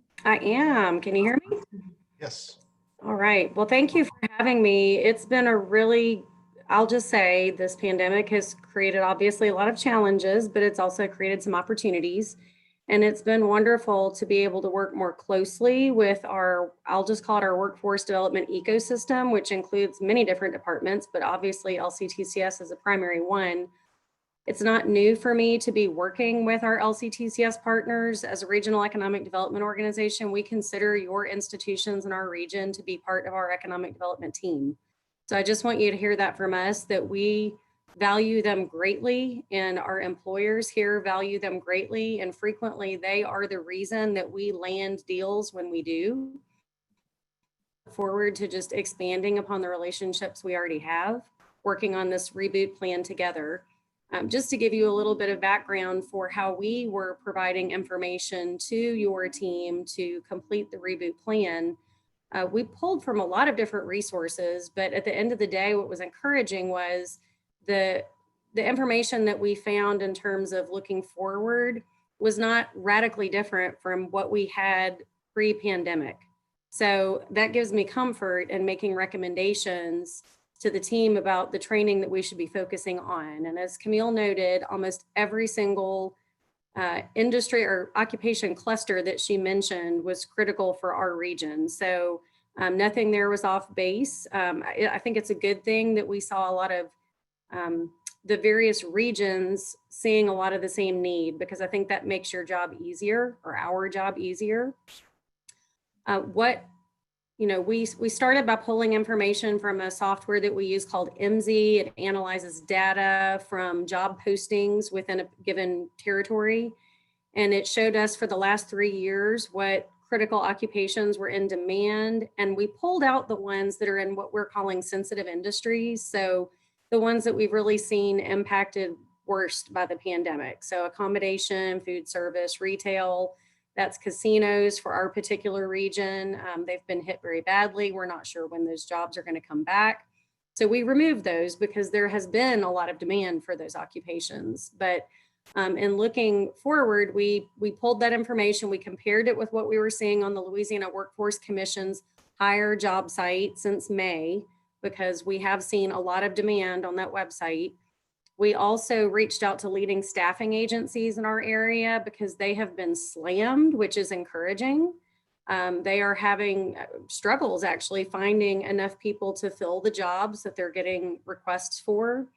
And then we took all that information, we compiled it, we prioritized occupations in these clusters, and we reached out to key employers in our region who would be needing those people to say, this is what we are seeing. Is this true for you? And the great part about that was it allowed us to have some very good conversations with employers, some of whom we didn't have a strong relationship with before, to learn what their plans are going forward, what their needs are. And so the report that we gave to LCTCS was encompassing the results of all that. So it took some time, but it was very well vetted, and I feel very comfortable about the recommendations that were made. I think that going forward, you actually addressed one of the big concerns I had with the presentation you made earlier about the Dcfs and SNAP ENT partnership. a concern of mine is that, we're reaching out to a bunch of people who prior to March didn't plan on changing their career. And so in appealing to them, it's going to require more than just letting them know that these scholarship opportunities exist. It's going to require some of those wraparound services that Dcfs is so accustomed to providing. And it's going to require more than one conversation, which when you have a case management team like they do, I think it's going to make it much more effective in terms of getting impacted individuals to make the decision to go into training. Most of them probably did not want to go back to school. They weren't planning for that. Just psychologically, it's going to be a challenge at first, but I think that having them as part of your team, and we are part of your team, just so you know, is going to be very important. I'm very supportive of the concept of Reboot. I think that the more we can skill our residents, the better it will be for everybody. The better it will be for the individual looking for a new job. The better it will be for our employers who need better skilled people. And also from a regional economic developer perspective, the easier it will be for me to market our region to companies that are looking for a place to put a new facility. Talent is the #1 demand when companies are making decisions like this now. So the more talent we can show them, the better skilled talent we can show them, the better. And so having a plan like this is something that we can actively market. And I think it's also going to be extremely beneficial for interaction with existing businesses. I think this is going to give LCTCS a great opportunity to re-engage with those employers it already had relationships with, but also to create some new partnerships, because they are going to know to come to your doorstep when individuals are graduating from these programs. They know that there is going to be a source for them to capture people with the skills they need. So I am ready to work with your teams to do that employer outreach and make those important connections. We're hosting a webinar for employers in North Louisiana on August 27th to talk about ways that we are trying to help existing employers largely through workforce support. So how do we get our economy on the right foot again? We are providing you with the workforce that you need. So Dr. Cintron will be presenting on Reboot, and I hope that it leads to a lot of questions asking, how do we find these people? So we are here to help you. We are very supportive of this plan and thankful for it, honestly. Well, thank you, and thank you to you, Angie, and to all of the regional economic development officers for your commitment to Reboot from the very beginning. You guys grabbed a hold of this one and ran with it, and we're thankful to have you at the table and partnering with us. I was remiss in not introducing the newest member of our staff, Camille Conaway, and Camille has been a member of our team for years, but in different roles in different organizations. And so it's almost as though the transition was one that I sometimes forget about Camille, frankly. But Camille serves as Vice President for Industry Partnerships and Policy, and is in the position that was a consolidated or collapsed position previously held by Willie Smith and Joan Davis. And so today we have one leader in that space, and as you can tell, Camille's hit the ground running. We're very excited to have you aboard, Camille. Any questions on Reboot? All right. With that, Mr. Chairman, we conclude the President's report and take the next step toward board development. And I'd like to, just as a little bit of a wrap up or overview, remind you that in October of 2014, this board endorsed a plan that was called Our Louisiana 2020. Now in 2014, 2020 seemed like miles away. Unfortunately, I think what happens over time is things move very quickly. And I want to turn to Dr. Cintron to very quickly walk us through the results. As of June 30 of 2020, we have reached the end of our 2020. Thank you there, Mr. Chairman. I appreciate your bringing a display piece for us all to see. I think all of you have a copy of that. And Dr. Cintron, will you give us the results of our 2020 plan? Certainly, Dr. Sullivan, thank you. Maybe we can jump, Sarah, if we can jump down to goal 1, I'll go through each of the goals, keep going, and then we'll come back to the summary overall. All right, so as you know, we started with goal 1, which is doubling graduates. We started with 19,110, and over the time, you can see we went up and down, and we ended up this year, 2020, with 33,428. The thing to note here, as you'll notice later, is 19,000 students in 2014 represented, the graduates there represented 12% of the students enrolled that year. What we see in 2020, the 33,000 students, the graduates rather, represent 22% of the students enrolled. So we've done a really good job at improving the way that we train and teach our students and get them to the graduation point on the different pieces. And we've maintained our focus on high wage, high demand jobs, as you can see, with continuing to have over two thirds of our graduates aligned with 4- and 5-star jobs. Go to the goal 2, Sarah, please. Oh, in goal 2, doubling graduates, the thing to note here is that this is a year after. So those 33,000 graduates in 2019, projections for their earnings now in 2020, we were able to get some data up to March of this year. And that projection shows those earnings with the averages of credit students at 45,000, workforce students at 50,000. We come up with $1.58 billion. Another thing that happened this year is we had a study conducted by Old Dominion University of close to 10,000 folks, graduates from our system. And what they saw is an immediate return of an increase of 19% in salaries of those students that they studied over time, over the lifetime of our 2020 plan up to date. If we go to goal 3, I'm going to bring a summary page for all of this at the end so that we can have a conversation if you'll have questions about it. So, goal 3 is an interesting one that we've seen a spike from 2000 in the beginning. I think it's because of the way that we have redefined what it means to be a transfer student, which is if a student in a year period is with us, 1 credit or more, and attends a university the following year, that's what we're considering a transfer student according to the National Student Clearinghouse data. And last year we had 12,586 students that were enrolled in universities in 1920 that were with us the prior year. So that 18-19 year that were in our institutions. You can see the distribution of where the students go. Primarily, over half of them go to UL system schools, with the top institution receiving our students being Southeastern Louisiana in Hammond. Let's go to goal 4, please. Goal 4, students served. We started off with 164,000 students. This encompasses all of our student populations: credit students, workforce, and work-ready youth. What we had last year was 148,000 students in total. What we see is a shift happening over time from credit to non-credit. We didn't quite see it this year in 2020 because of COVID-19 having disrupted our operations for about 3 months of the reporting year.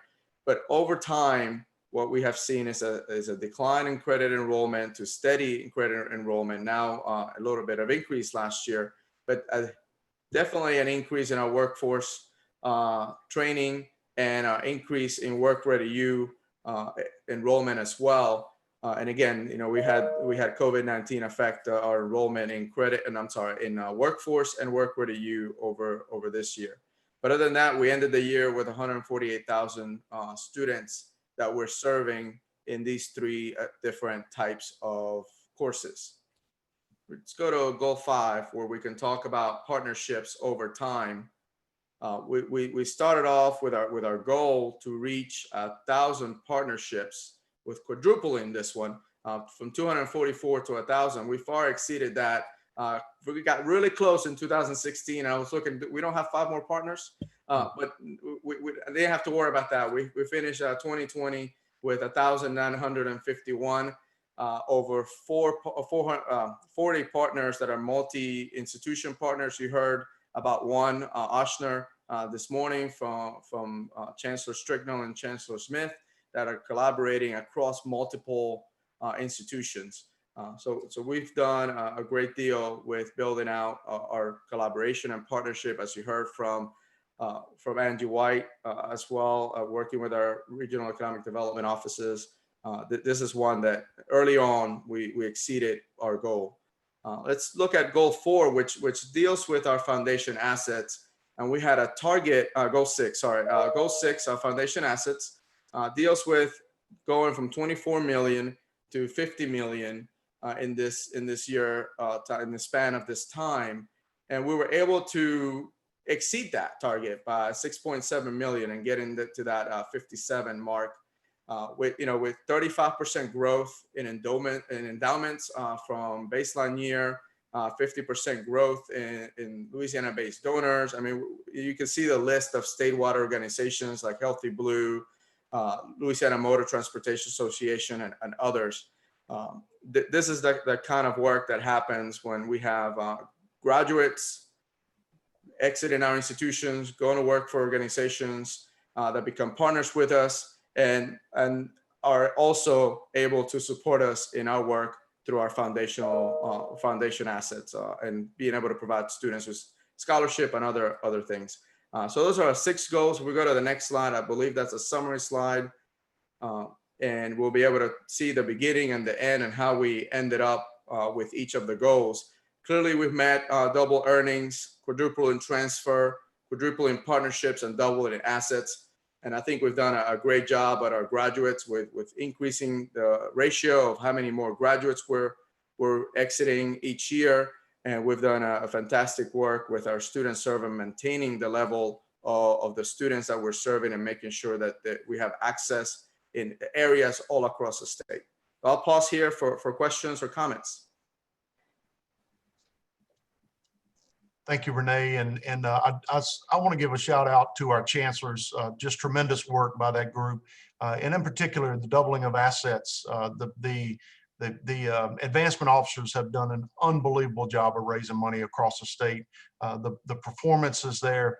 To members of the board, when you set priorities, this leadership team listens. And that's what I hope you get from today's presentation. I look forward to the months ahead where we can begin to develop the next iteration of where we're headed as a system of colleges and on behalf of the people of Louisiana. So with that, Mr. Chairman, I'll turn to you so that we can hit the committee, individual committee reports.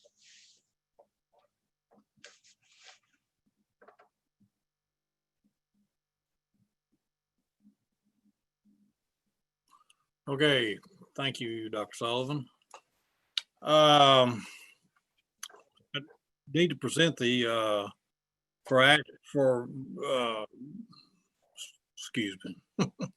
need to present the committee of the whole action items for consideration by the board. This is for the ratification of actions taken at the July 22nd, 2020 executive committee meeting regarding the approval of the meeting minutes from May 6, 2020 executive committee meeting, and the approval of the LCTCS policy number 4.012 measures in response to COVID-19.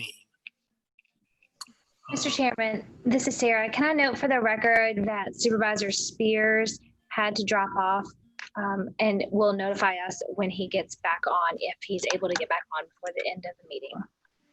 Thank you, Sarah, and thank you, Mr. Chairman.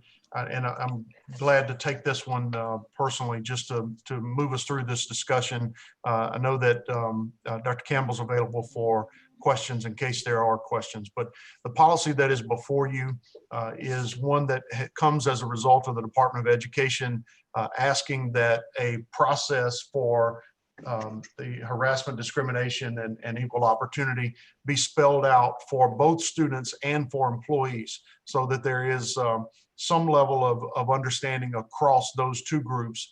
And this policy guidance came out in the late May timeframe. Given what we've been dealing with since late May, it is one that we have made progress on. Unfortunately, the deadline that the U.S. Department of Education has given us is August the 14th to try to get some level of policy in place. So what we are asking today, and the recommendation before you is to endorse this policy with the understanding that we will come back to you with a more comprehensive approach to the issue.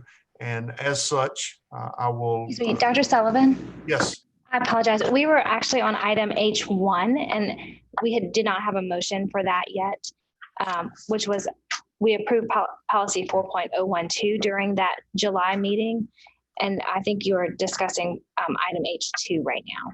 Sure. Apologies, and we will. I'm sorry for not catching that earlier. That's all right.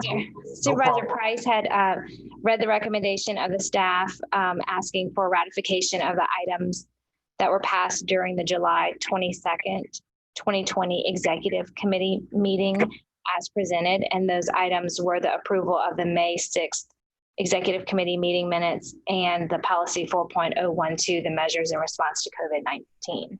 So could we have a motion on item H1? Motion by Tim Hardy and a second by Mickey Murphy.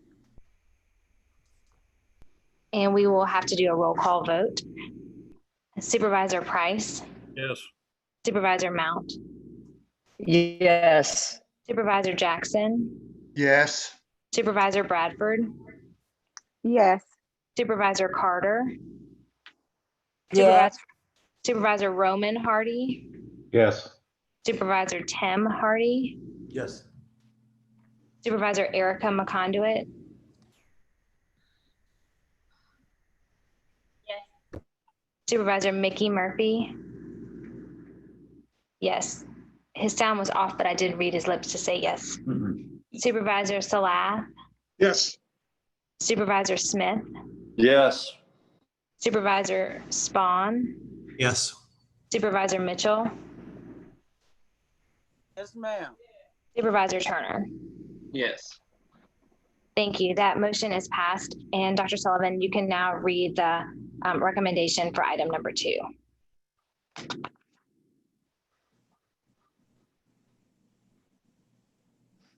Yeah, I don't mind reading the recommendation for item number 2. As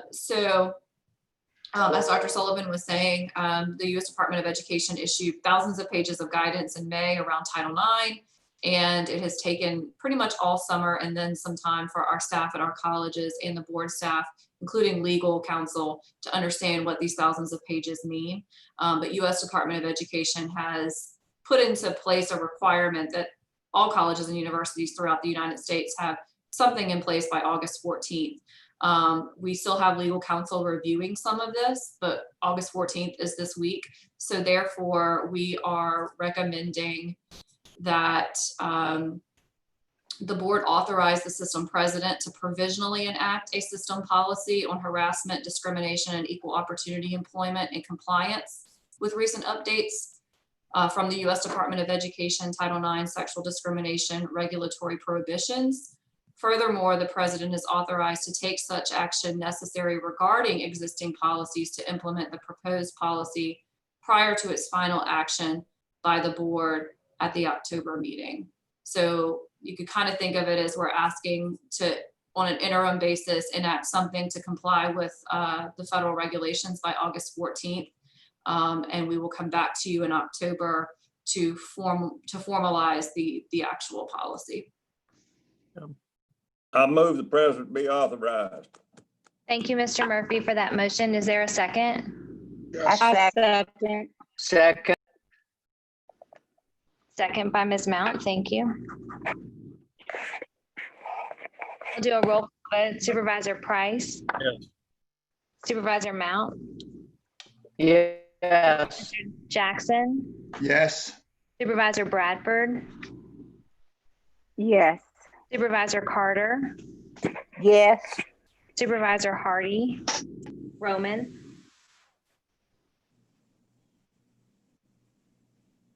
Oh, Yes. Sorry. Supervisor Tim Hardy? Yes. Supervisor McConduit? Yes. Supervisor Murphy? Yes. Supervisor Salah, Yes. Supervisor Smith, Yes. Supervisor Spahn, Yes. Supervisor Mitchell, Yes. Supervisor Turner. Yes. The motion has been approved. Very good. Supervisor Mount will now present the academic and student affairs action item for consideration. All right, academic and student affairs. Excuse me, Mr. Price, that's the item that we just approved. That was item number 2. So we're now on facilities. Supervisor Jackson, if you could present the facilities action items. Okay, thank you. That's my mistake for the day. I apologize. Board members, we are on page 5 of that document I sent to you by email yesterday, page 5 of 11 of that document.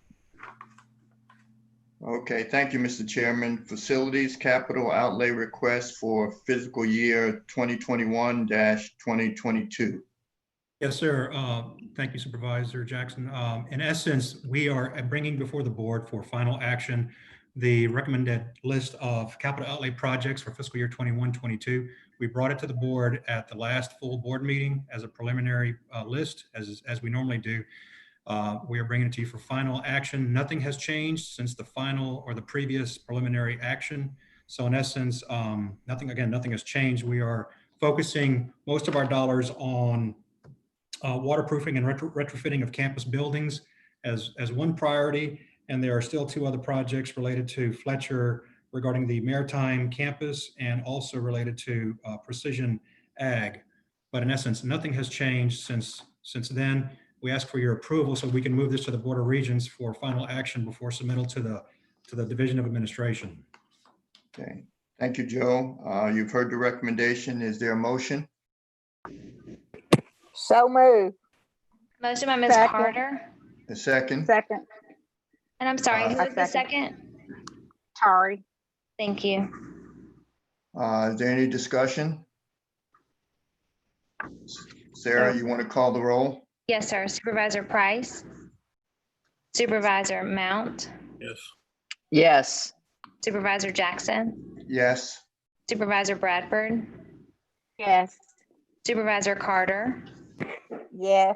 Supervisor Hardy. Yes. Roman. Supervisor Hardy Tim. Yes. Supervisor McConduit. Yes. Supervisor Murphy. Yes. Supervisor Salah. Yes. Supervisor Smith. Yes. Supervisor Spahn. Yes. Supervisor Mitchell. Yes. And Supervisor Turner. Yes. Okay, thank you, Sarah. The next item is servitude and right-of-way agreement from the LCTCS on behalf of Delgado Community College to Entergy. Yes, sir. As this item pertains to right-of-ways that we normally seek board authorization for Act 360 alternative financed projects requiring either electrical, gas, or water right-of-ways.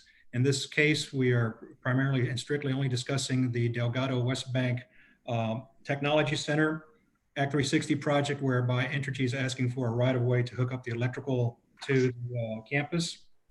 And as such, staff recommends that the board authorize the president to execute a right-of-way agreement between Entergy New Orleans LLC and the LCTCS on behalf of Delgado Community College for a connection of electrical service to the West Bank Technology Center. The legal description and technical drawings illustrating the area to be transferred will be maintained in the office of the Chief Operations Officer. Thank you. You've heard the recommendation. Is there a motion? So moved. Motion by Ms. Carter. Second? Second. Is there a second? I second. Second by Mr. Hardy. And a roll call vote. Supervisor Price. Yes. Supervisor Mount. Yes. Supervisor Jackson. Yes. Supervisor Bradford. Yes. Supervisor Carter. Yes. Supervisor Hardy Roman. Yes. Supervisor Hardy Tim. Yes. Supervisor McConduit. Yes. Supervisor Murphy. Yes. Supervisor Salah, Yes.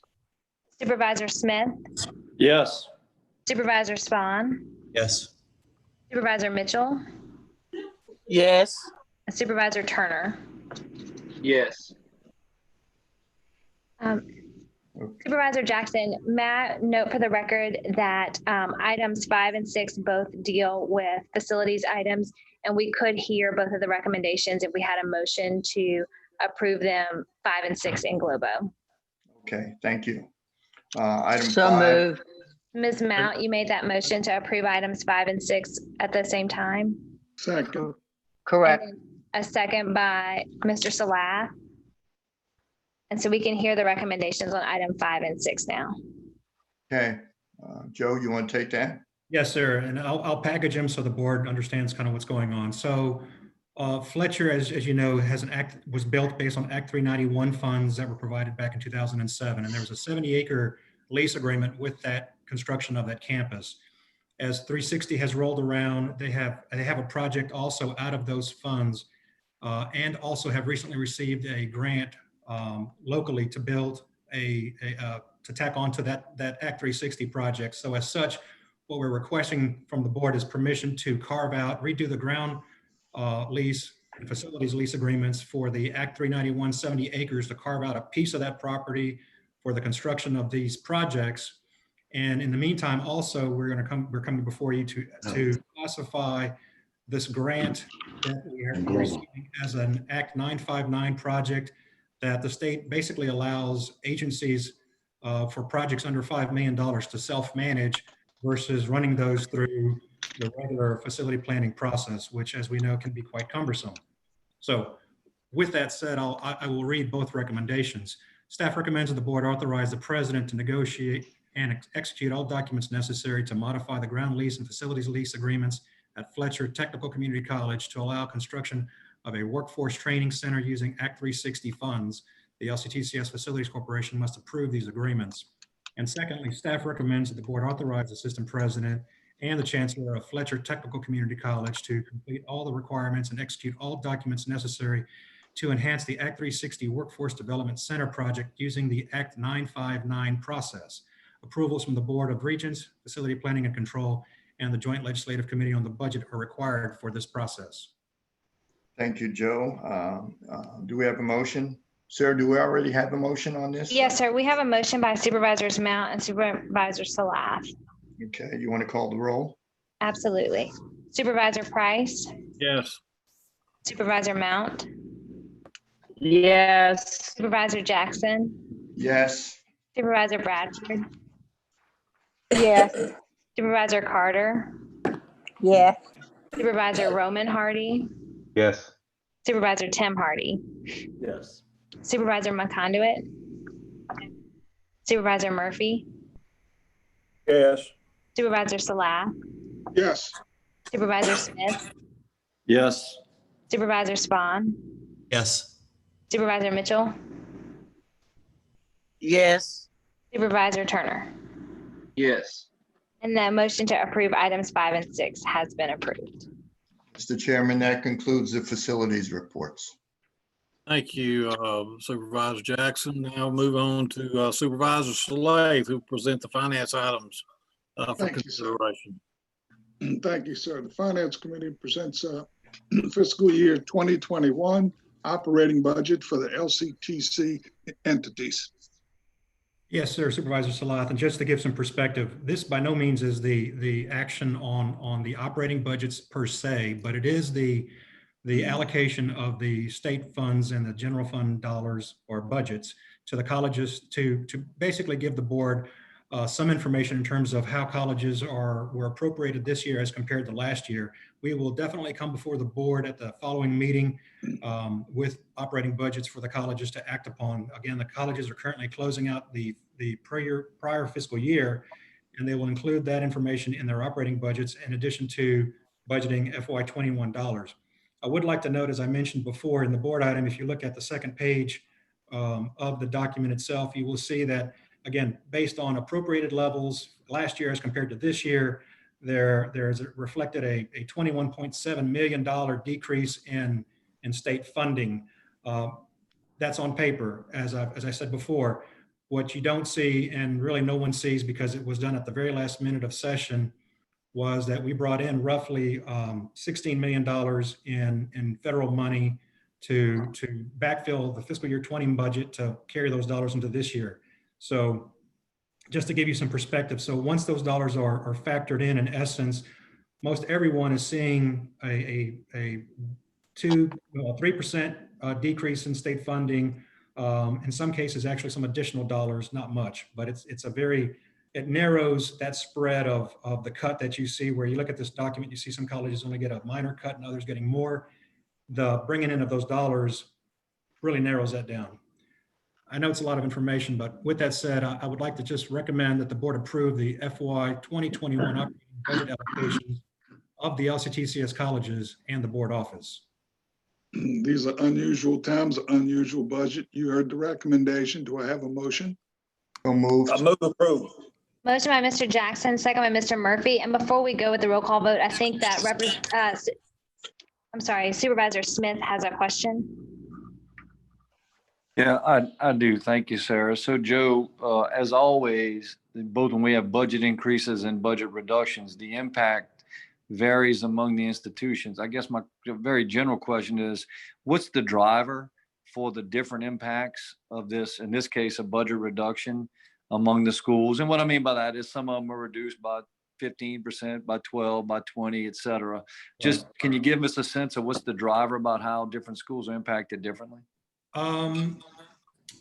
Some of it has to do with the non-recurring of dollars that were provided. For example, in the appropriations for the board office, and as an example, it's showing a $2 million decrease for the board office, which is huge. But what that strictly relates to are the innovation funds the board office was appropriated at the beginning of the fiscal year last year, and which were provided to North Shore Central for them for accreditation purposes.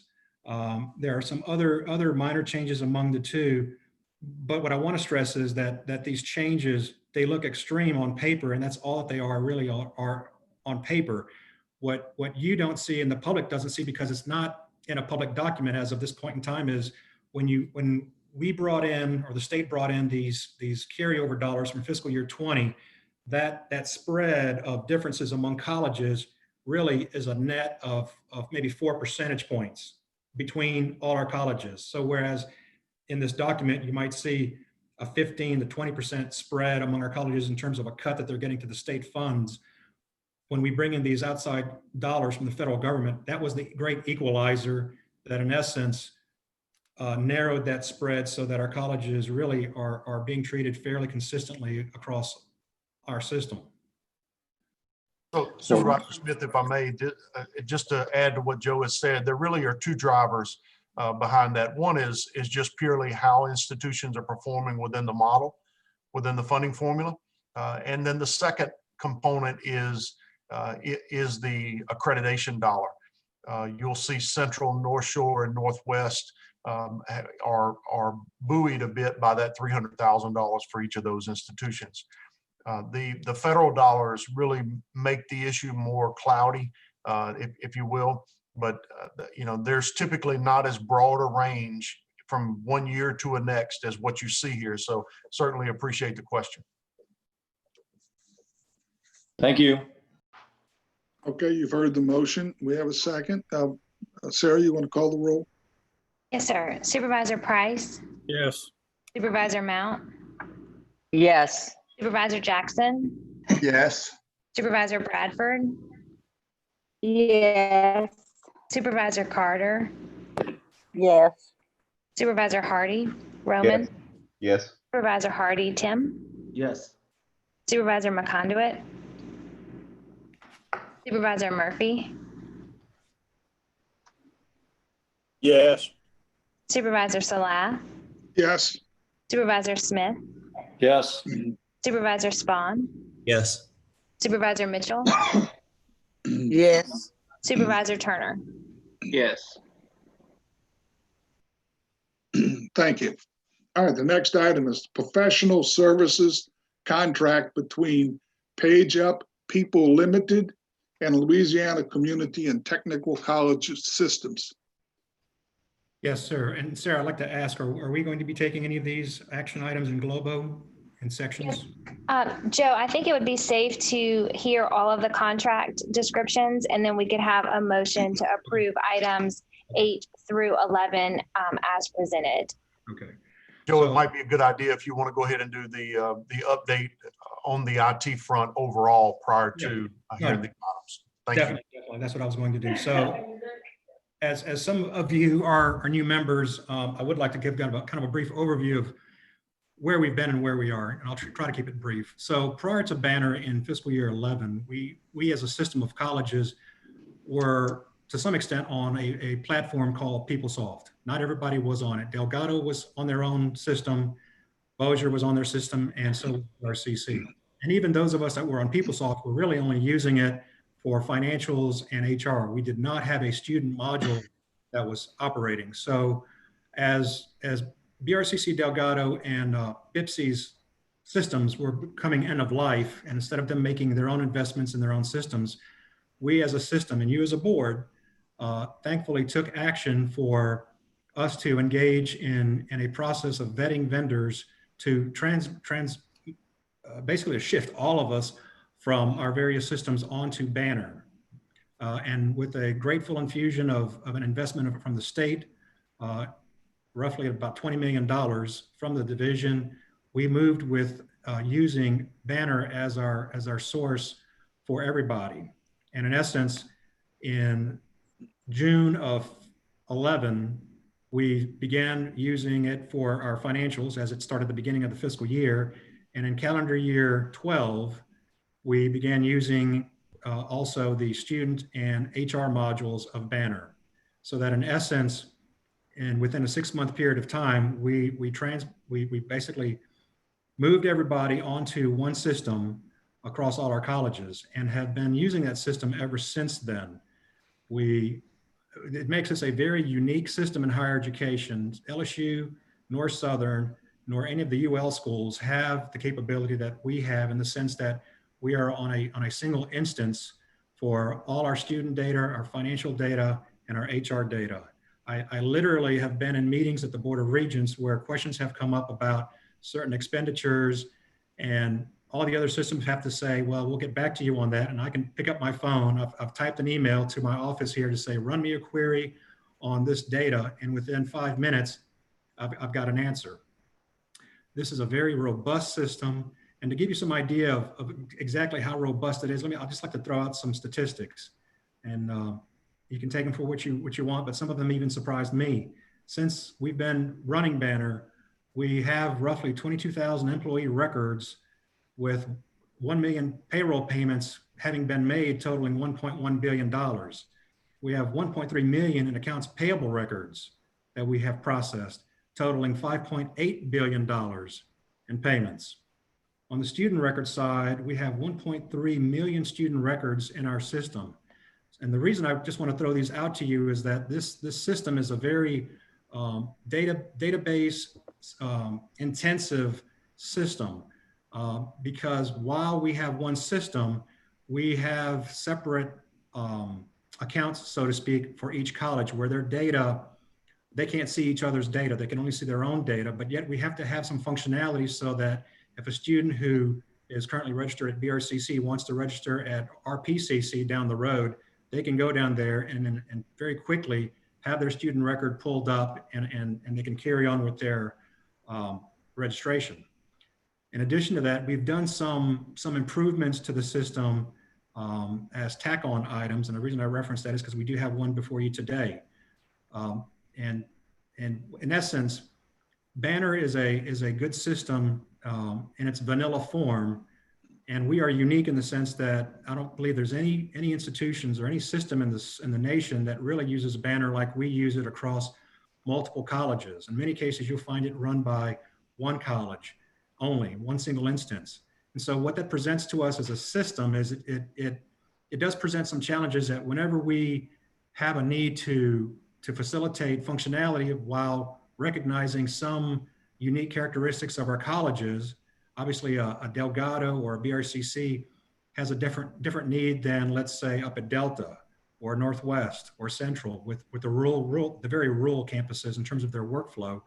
So we've done these add-ons on an as-needed basis, not many, but a few, but some, to help with the functionality of the system. So with that said, one of the items we're bringing before the board today is an employee onboarding and employee evaluation system to help facilitate electronic onboarding of employees at our colleges. Our colleges use different means and methods to do this. What we wish to do is to use this as a vehicle by which we can enhance the functionality of Banner while providing colleges the ability to operate within their resources and their workflow processes.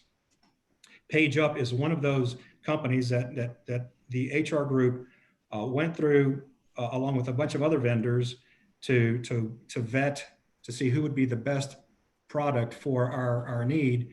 And we even had a few vendors that had some prior relationships with some of our colleges, that once the college HR folks saw this product, actually agreed that this was a better product than what they had been exposed to in other areas. Additionally, we're bringing before the board today the next three items strictly relate to Banner and its functionality. I'm sorry, Joe. I think Stevie Smith has a question, and I'm not sure if he needs to ask it now or can wait till you review the Banner. No, we can wait. We can wait. Okay. The next three items strictly relate to the functionality of Banner, and what we have done in the past is entered into contract agreements with Aleutian as it relates to the maintenance of modifications, some modifications that we have done given our uniqueness. And what I mean by that is, for example, in particular, one of them is W-2 reporting, tax reporting for our employees who many of them are cross-employed across many of our colleges, some as adjuncts or as full-time and then adjunct positions, so that they get one W-2, not multiple W-2s. And there's other functionality related to the registration process. So with that said, we're bringing before the board a contract to continue, this is continuing, basically a relationship with Aleutian to maintain our modifications roughly at a cost of $145,000. The other two items we're bringing before you are much larger, but they're much more important, related to the maintenance of and upgrading of Aleutian or of Banner as a software product for us. We entered into this agreement with them 5 years ago. It is coming up for renewal, and that's why we're bringing it to the board for action today, so that we can enter into this agreement in September. And in addition to that, there's an Oracle database functionality that we need. We need to enter into a contract with Oracle to maintain our databases for 2 years. As I referenced, there's a lot of records, millions and millions of records out there that we juggle among multiple databases, and Oracle is the product that we have been using successfully to manage that going forward. So Supervisor Smith, I'll gladly answer any questions you may have. I know that's a lot of information coming very quickly. I think also after Mr. Smith, Willie Mount has a question. Well, thank you for letting me go first, everybody. And you know, quite frankly, not being in this arena, I'm a little confused at multiple items that appear to relate to either service or maintenance for the same system. So, and quite frankly, Joe, as you said, that's a lot of information. I'm not sure that I still understand it, even after you took 10 minutes to explain it to us. but I'll try to break it up. One of them is strictly related to us asking Aleutian to keep up and maintain the modifications that we, not they, but that we have asked of them. So wait. So let me. Which one is that? That's the 145 cost, $144,000 deal. Correct. So the proposal for the contract for roughly $144,000 for 1 year is for maintenance of what I'll generally call some add-ons we asked for.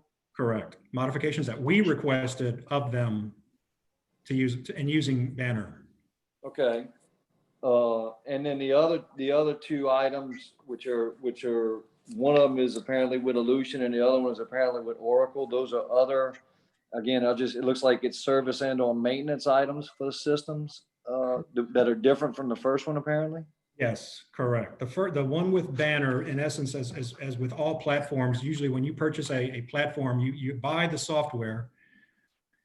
And as part of the purchase, though, there's a purchase price for having rights and privileges to upgrades to that software. And we've done that in the past with Banner. We had it with PeopleSoft, and we had PeopleSoft years ago. So there's nothing new necessarily with that. In this case, we've done it with Banner or Ellucian for some time. It's running out of its 5-year period, so we're asking for an extension of that 5 years going forward. The other one is strictly related to us and Oracle for their software, for us to be able to manage the databases that Banner operates within. So it's not necessarily. So the Oracle service is, I mean, again, for a person that doesn't deal with it every day, it's hard for me to grasp that the Oracle services are separate and distinct from what we're already paying Ellucian to do through Banner. That's a distinction that's hard for me to make, I guess. And quite frankly, the dollars are pretty significant for all of these, right? I mean, the deal with Ellucian over 5 years is $3.4 million deal, and then we're going to pay Oracle apparently another $750 for 2 years. I mean, these are very, very significant dollars in the grand scheme of things. These are not small dollars. No, they're not. And also, I would like to reference, I forgot to mention this, that part of the cost for Ellucian of the 3.5 million, roughly about 400,000 of that is related to additional functionality that we use for a product called DegreeWorks, which allows students, faculty to basically audit a student's credentials to make sure that they are on the right path and the quickest path for getting an accredited either degree, diploma, or certificate, and also to provide them options with, even though you may be graduating with a degree in let's say criminal justice, if you take these other courses, you can get a further degree in business administration, or even on the technical side. So on some of that cost, you're right, it is a lot of money, but it's some of it is related to functionality that we are also using to help benefit our students. So all of these costs are, it looks like all of the costs except maybe the first one are covered by our enterprise resource fee. I think that's what we call it. Is that correct? Correct. Well, all of them actually will be covered by it. All three. Yeah, because that was not, I don't see that referenced in the, maybe I missed it in the first agenda item, the Page Up People Limited. Yes, Page Up will not be. Page Up will be. Actually, what will happen with that is that the board office is actually, we are wanting to support this initiative for the first year. So it's $290,000 that we wish to cover on behalf of the colleges to kind of begin the implementation of that product. And then the other years out, years 2 and out through year 5, it's roughly $170,000 that colleges will be sharing in the cost based on the number of employees as a pro rata share of the total number of employees in the system, including the board office. So while we're talking about that item, my question specific to that one is, do we have any cost savings? We don't see a note in the materials there, because I mean, again, that's a pretty significant cost over several years, but that's $1 million deal over 5 years, right? Right. So and that's you are correct, and I apologize. There is going to be a savings from staff, particularly in the HR offices, using this product, and also our colleges. When we think of onboarding, normally the traditional onboarding process, people will just envision it being the time and effort of the HR office. In higher education, for us, it's more so than that. It's not just involving the higher education, the HR offices. It involves really the workflow and processing of that paperwork through the academic deans or department heads and others throughout the college, keeping in mind that we have colleges that obviously have multiple locations throughout the state, not just one location with multiple campuses and sub-campuses. That paperwork has to flow through. And so what the intent is, there will be a savings from the reduced amount of time and effort that not only the HR officers have to deal with, but more importantly, probably from the organization as a whole, in terms of the workflow and time and effort required by deans and department heads and others with processing this workflow. And again, it's not just onboarding that we're talking about. It's performance evaluation and management of employees within one process. So it's not just the onboarding aspect of this that is being automated. It's the entire HR process. And while I firmly believe there's going to be a savings given the variability and all. I can't necessarily quantify with a firm number what that would be, but I believe that would be greatly offset the cost of the product itself. Well, I'm supportive of this type of support that we provide, the system office provides to the various schools. I mean, the whole deal with Banner and our relationship with Aleutian over the years, I often ask just about every year, right, if we're still satisfied with their performance, and the report I always get is good. So I think that's a good service that we provide. Truthfully, no other systems do it the same way we do, but that's a feather in our cap to do it the right way. So I appreciate the explanation, Joe. Thank you. Thank you. Thank you. And Joe, we have Supervisor Mount who's got her hand raised to say something, and then also Supervisor Roman Hardy. So Supervisor Mount. Okay, Joe, listening to the conversation that you've had with us, particularly with Stevie's good insight. So why would we have, let's see, we have two contracts to 25, one contract to 21, and one contract to 22. The first question is it really good for us to have a contract for that length of time, meaning 25? And more importantly, and secondly, I guess, is why would we not have similar dates as far as the contract goes, since it all is intertwined? Correct. It's intertwined and on one hand and not on the other. Let me go to the 5-year contract with Aleutian for the entire project itself. Obviously, the longer you negotiate a contract, the better price point you can get, and you can get locked in prices going forward into the future, which is one reason why we do this on a regular basis. I say regular. We've done it once before. Again, it's just to lock down that price point over that period.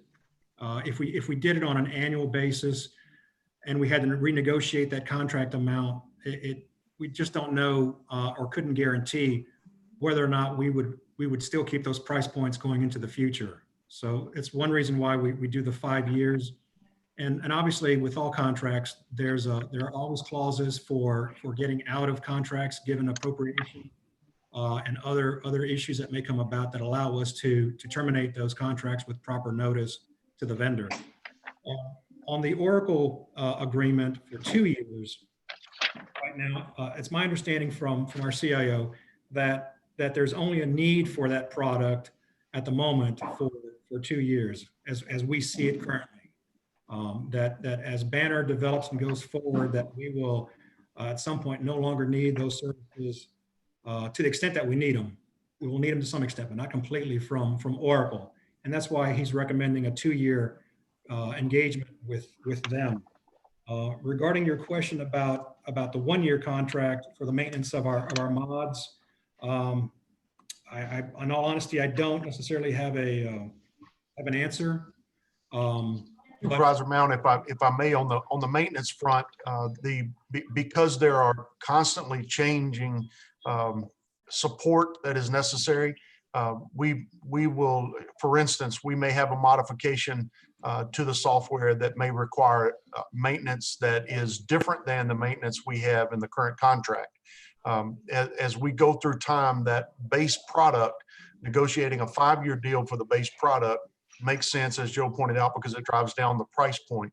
But the kind of service that we're asking for something like the maintenance contract, almost by its very nature, requires that it have a shorter time frame because of the changes that occur in that software. We chose initially, in fact, Aleutian pushed really hard early on when we signed the first agreement with them. We pushed to have separate contracts for each of these functions. They pushed to have a common contract. And this was exactly the reason we wanted to do that, because we wanted to be able to manage the cost of maintenance separate and apart from the cost of the software itself. So that is the reasoning for having different timelines.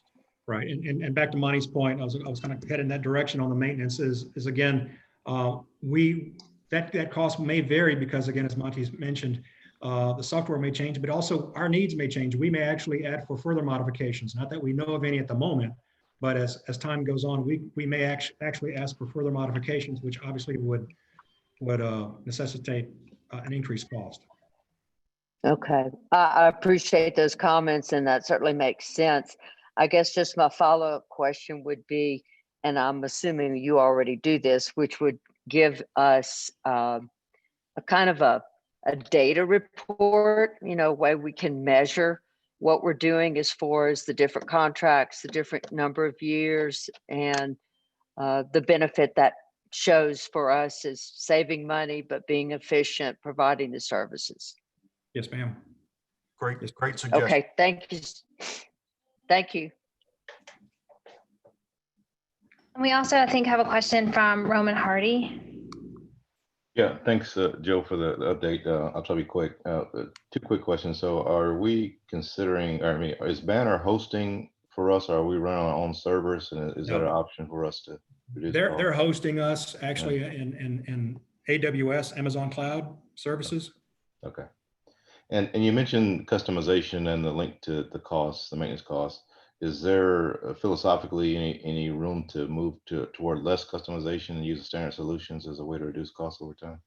It could, but it would require, well, let me say this. To the extent possible, we have always endeavored to have minimal customizations made, which is the reason why, as I mentioned before, it does allow us, we're unique in the sense that we share chart of accounts across all colleges, other information related to student records, HR records, and so forth, which has allowed us to bolster each college when needed. For example, if a CFO needs assistance, a CFO from another college can go to that college or even just stay at their office, and once they get their credentials, log into that college's accounting system with proper approvals and so forth, and help that CFO do work without missing a beat, because they already are familiar with the system, since it's really one system. So we try to minimize those modifications, but you're right, there have been some modifications that we have done through the years. They're minor, they are minor, but they're done normally to account for the uniqueness of some of our colleges, because they just aren't necessarily one size fits all. The operations at a Delgado are obviously much more different than a college like at Fletcher. I'm not saying they're better. I'm just saying they're different to that end.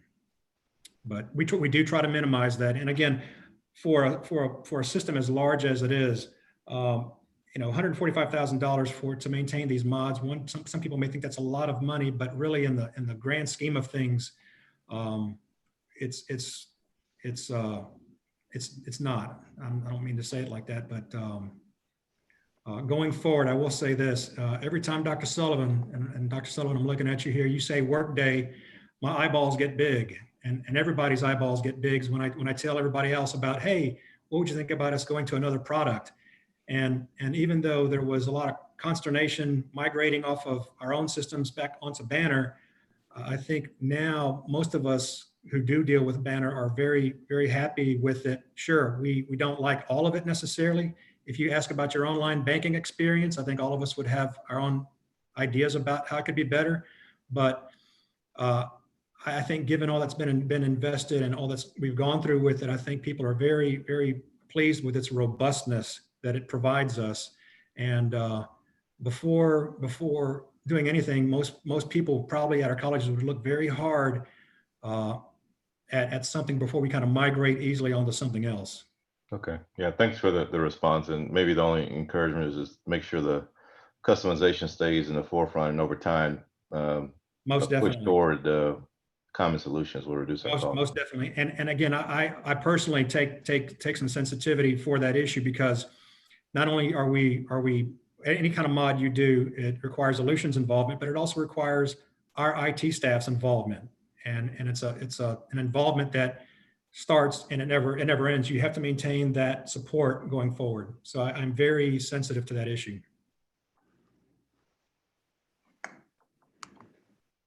Hey, Sarah, you want to call the roll? Well, I think, Joe, could you read all four of the recommendations, and then we will actually need a motion and a second because we do not have one on the floor yet, but I think we need to read them first, and then we could take a motion for all four of them at the same time. I'll do that.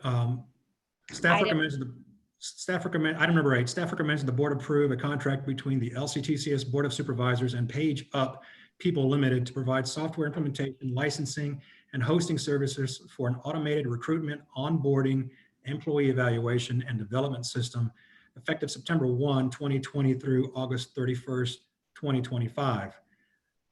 Item number 9, staff recommends that the board authorize the system president to execute a contract between the LCTCS and Elution Support Incorporated for maintenance services effective December 1, 2020 through November 30th, 2021.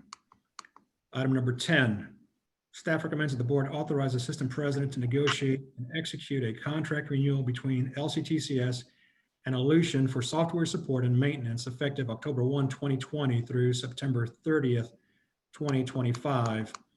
And lastly, item number 11, staff recommends that the board authorize the system president to negotiate and execute a contract renewal between the LCTCS and Oracle for Oracle software support and maintenance effective September 30th, 2020 through September 29th, 2022. Hey, thank you, Joe. Okay, you've heard the recommendations for item 8, 9, 10, and 11. Okay, we have a motion and a second. So moved. So moved. So moved. So moved. We have a motion by Mr. Jackson and a second by Ms. Bradford. Yes. And we'll do a roll call vote. Supervisor Price, Yes.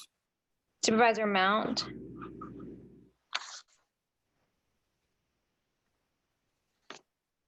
Supervisor Mount, I think you're still on mute, possibly. We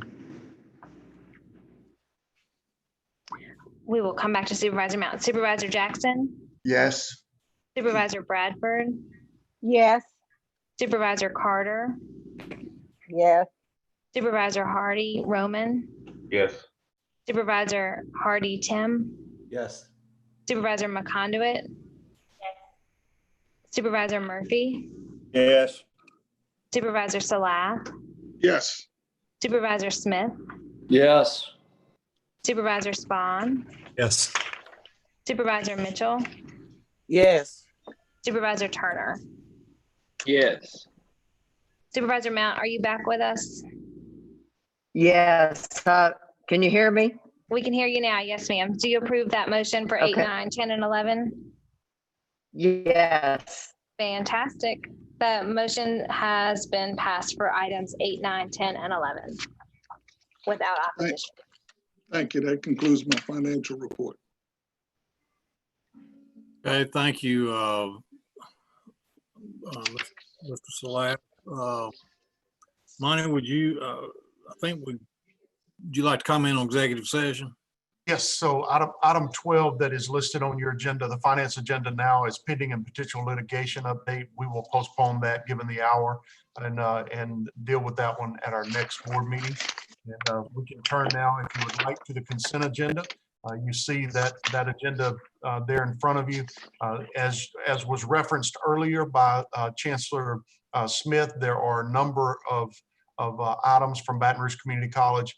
Effectively, what this list does, it allows the college to deliver each of those programs in some form electronically or through a hybrid delivery format. So you see that list, and so given that, staff recommends that the board approve the consent agenda, which consists of agenda items I1 through I3. So moved. So the motion by Second. Mr. Spahn, second by Ms. Mount. And we'll do a roll call vote. Supervisor Price, Yes. Supervisor Mount, Yes. Supervisor Jackson, Yes. Supervisor Bradford, Yes. Supervisor Carter, Yes. Supervisor Roman Hardy, Yes. Supervisor Tim Hardy, Yes. Supervisor Erica McConduit, Supervisor Murphy, Yes. Supervisor Salah, Yes. Supervisor Smith, Yep. Supervisor Spahn, Yes. Supervisor Mitchell, Yes. Supervisor Turner. Yes. We are almost there, ladies and gentlemen. All right. I'd like to now draw your attention to the updates, and I'm going to encourage y'all to review the information provided under the updates. Is there any additional business to come before the board? Yes, sir. Supervisor Price, we have the annual approval of next year's meeting schedule. Provided in your packet was a draft agenda for the 2021 board meeting schedule. The only change from what we've done over the last few years is that we've added meetings in March and May that could be at a later date postponed or canceled if we do not need them. So the recommendation stands. Staff recommends that the board approve the 2021 board meeting schedule as presented. Meetings are scheduled on the second Wednesday of the month with no regular meetings held in January, July, September, or November. And meeting dates designated in March and May will be confirmed during the February and April meetings respectively. Okay, you've heard the recommendation. Is there a motion? I moved. Motion by Ms. Carter, second by Mr. Turner. Okay, any discussion? Any opposition? Hearing none, that motion carries. Any other announcements? Mr. Price, we still have to do a roll call vote for that one. I'm sorry. Supervisor Price, Yeah. Supervisor Mount, Yes. Supervisor Jackson, Yes. Supervisor Bradford, Yes. Supervisor Carter, Yes. Supervisor Roman Hardy, Yes. Supervisor Tim Hardy, Yes. Supervisor McConduit, Supervisor Murphy, Yes. Supervisor Salah, Yes. Supervisor Smith, I think we all have roll call fatigue. Yes. Supervisor Spahn, Yes. Supervisor Mitchell. Yes, ma'am. I'm sorry I was muted. I'm sorry. That's no problem. Supervisor Turner. Yes. Thank you. And that motion has passed. And I believe that was just our last roll call vote for the day. And so I appreciate everyone participating so eagerly in each of these roll call votes. And I appreciate you handling them so well because you always do. And then Supervisor Price, I do have one other announcement. There is still the outstanding legislative auditor. Some of you need to fill out those reports. And then if you have not finished your president's evaluation and board self-evaluation, there are a few of you that have not finished that also. If you could complete those today, that would be wonderful. Ma'am, thank you. Do we need a roll call vote to adjourn? No, sir, we just need a motion and a second to adjourn. I bet I can get that. Motion by Mr. Jackson. Oh, I'm sorry, Ms. Mitchell. I have one question. Can you please email me the driver authorization form again? I can't find it in my email. Yes, I'll send it to you. Getting a car up in the fall, so I'm just go ahead and fill it out. Yes, ma'am, I'll send it to you. All right, thanks. So we have a motion by Mr. Jackson to adjourn. Is there a second? Second. Second by Ms. Carter. Adjourned. Mr. Chairman, your meeting is adjourned at 12:37 p.m. Thank you, guys. Appreciate you. Hanging in there. See you next time. Thank you. Bye, y'all. Bye. Bye. Bye-bye. Thank you all. We are still live. Appreciate you.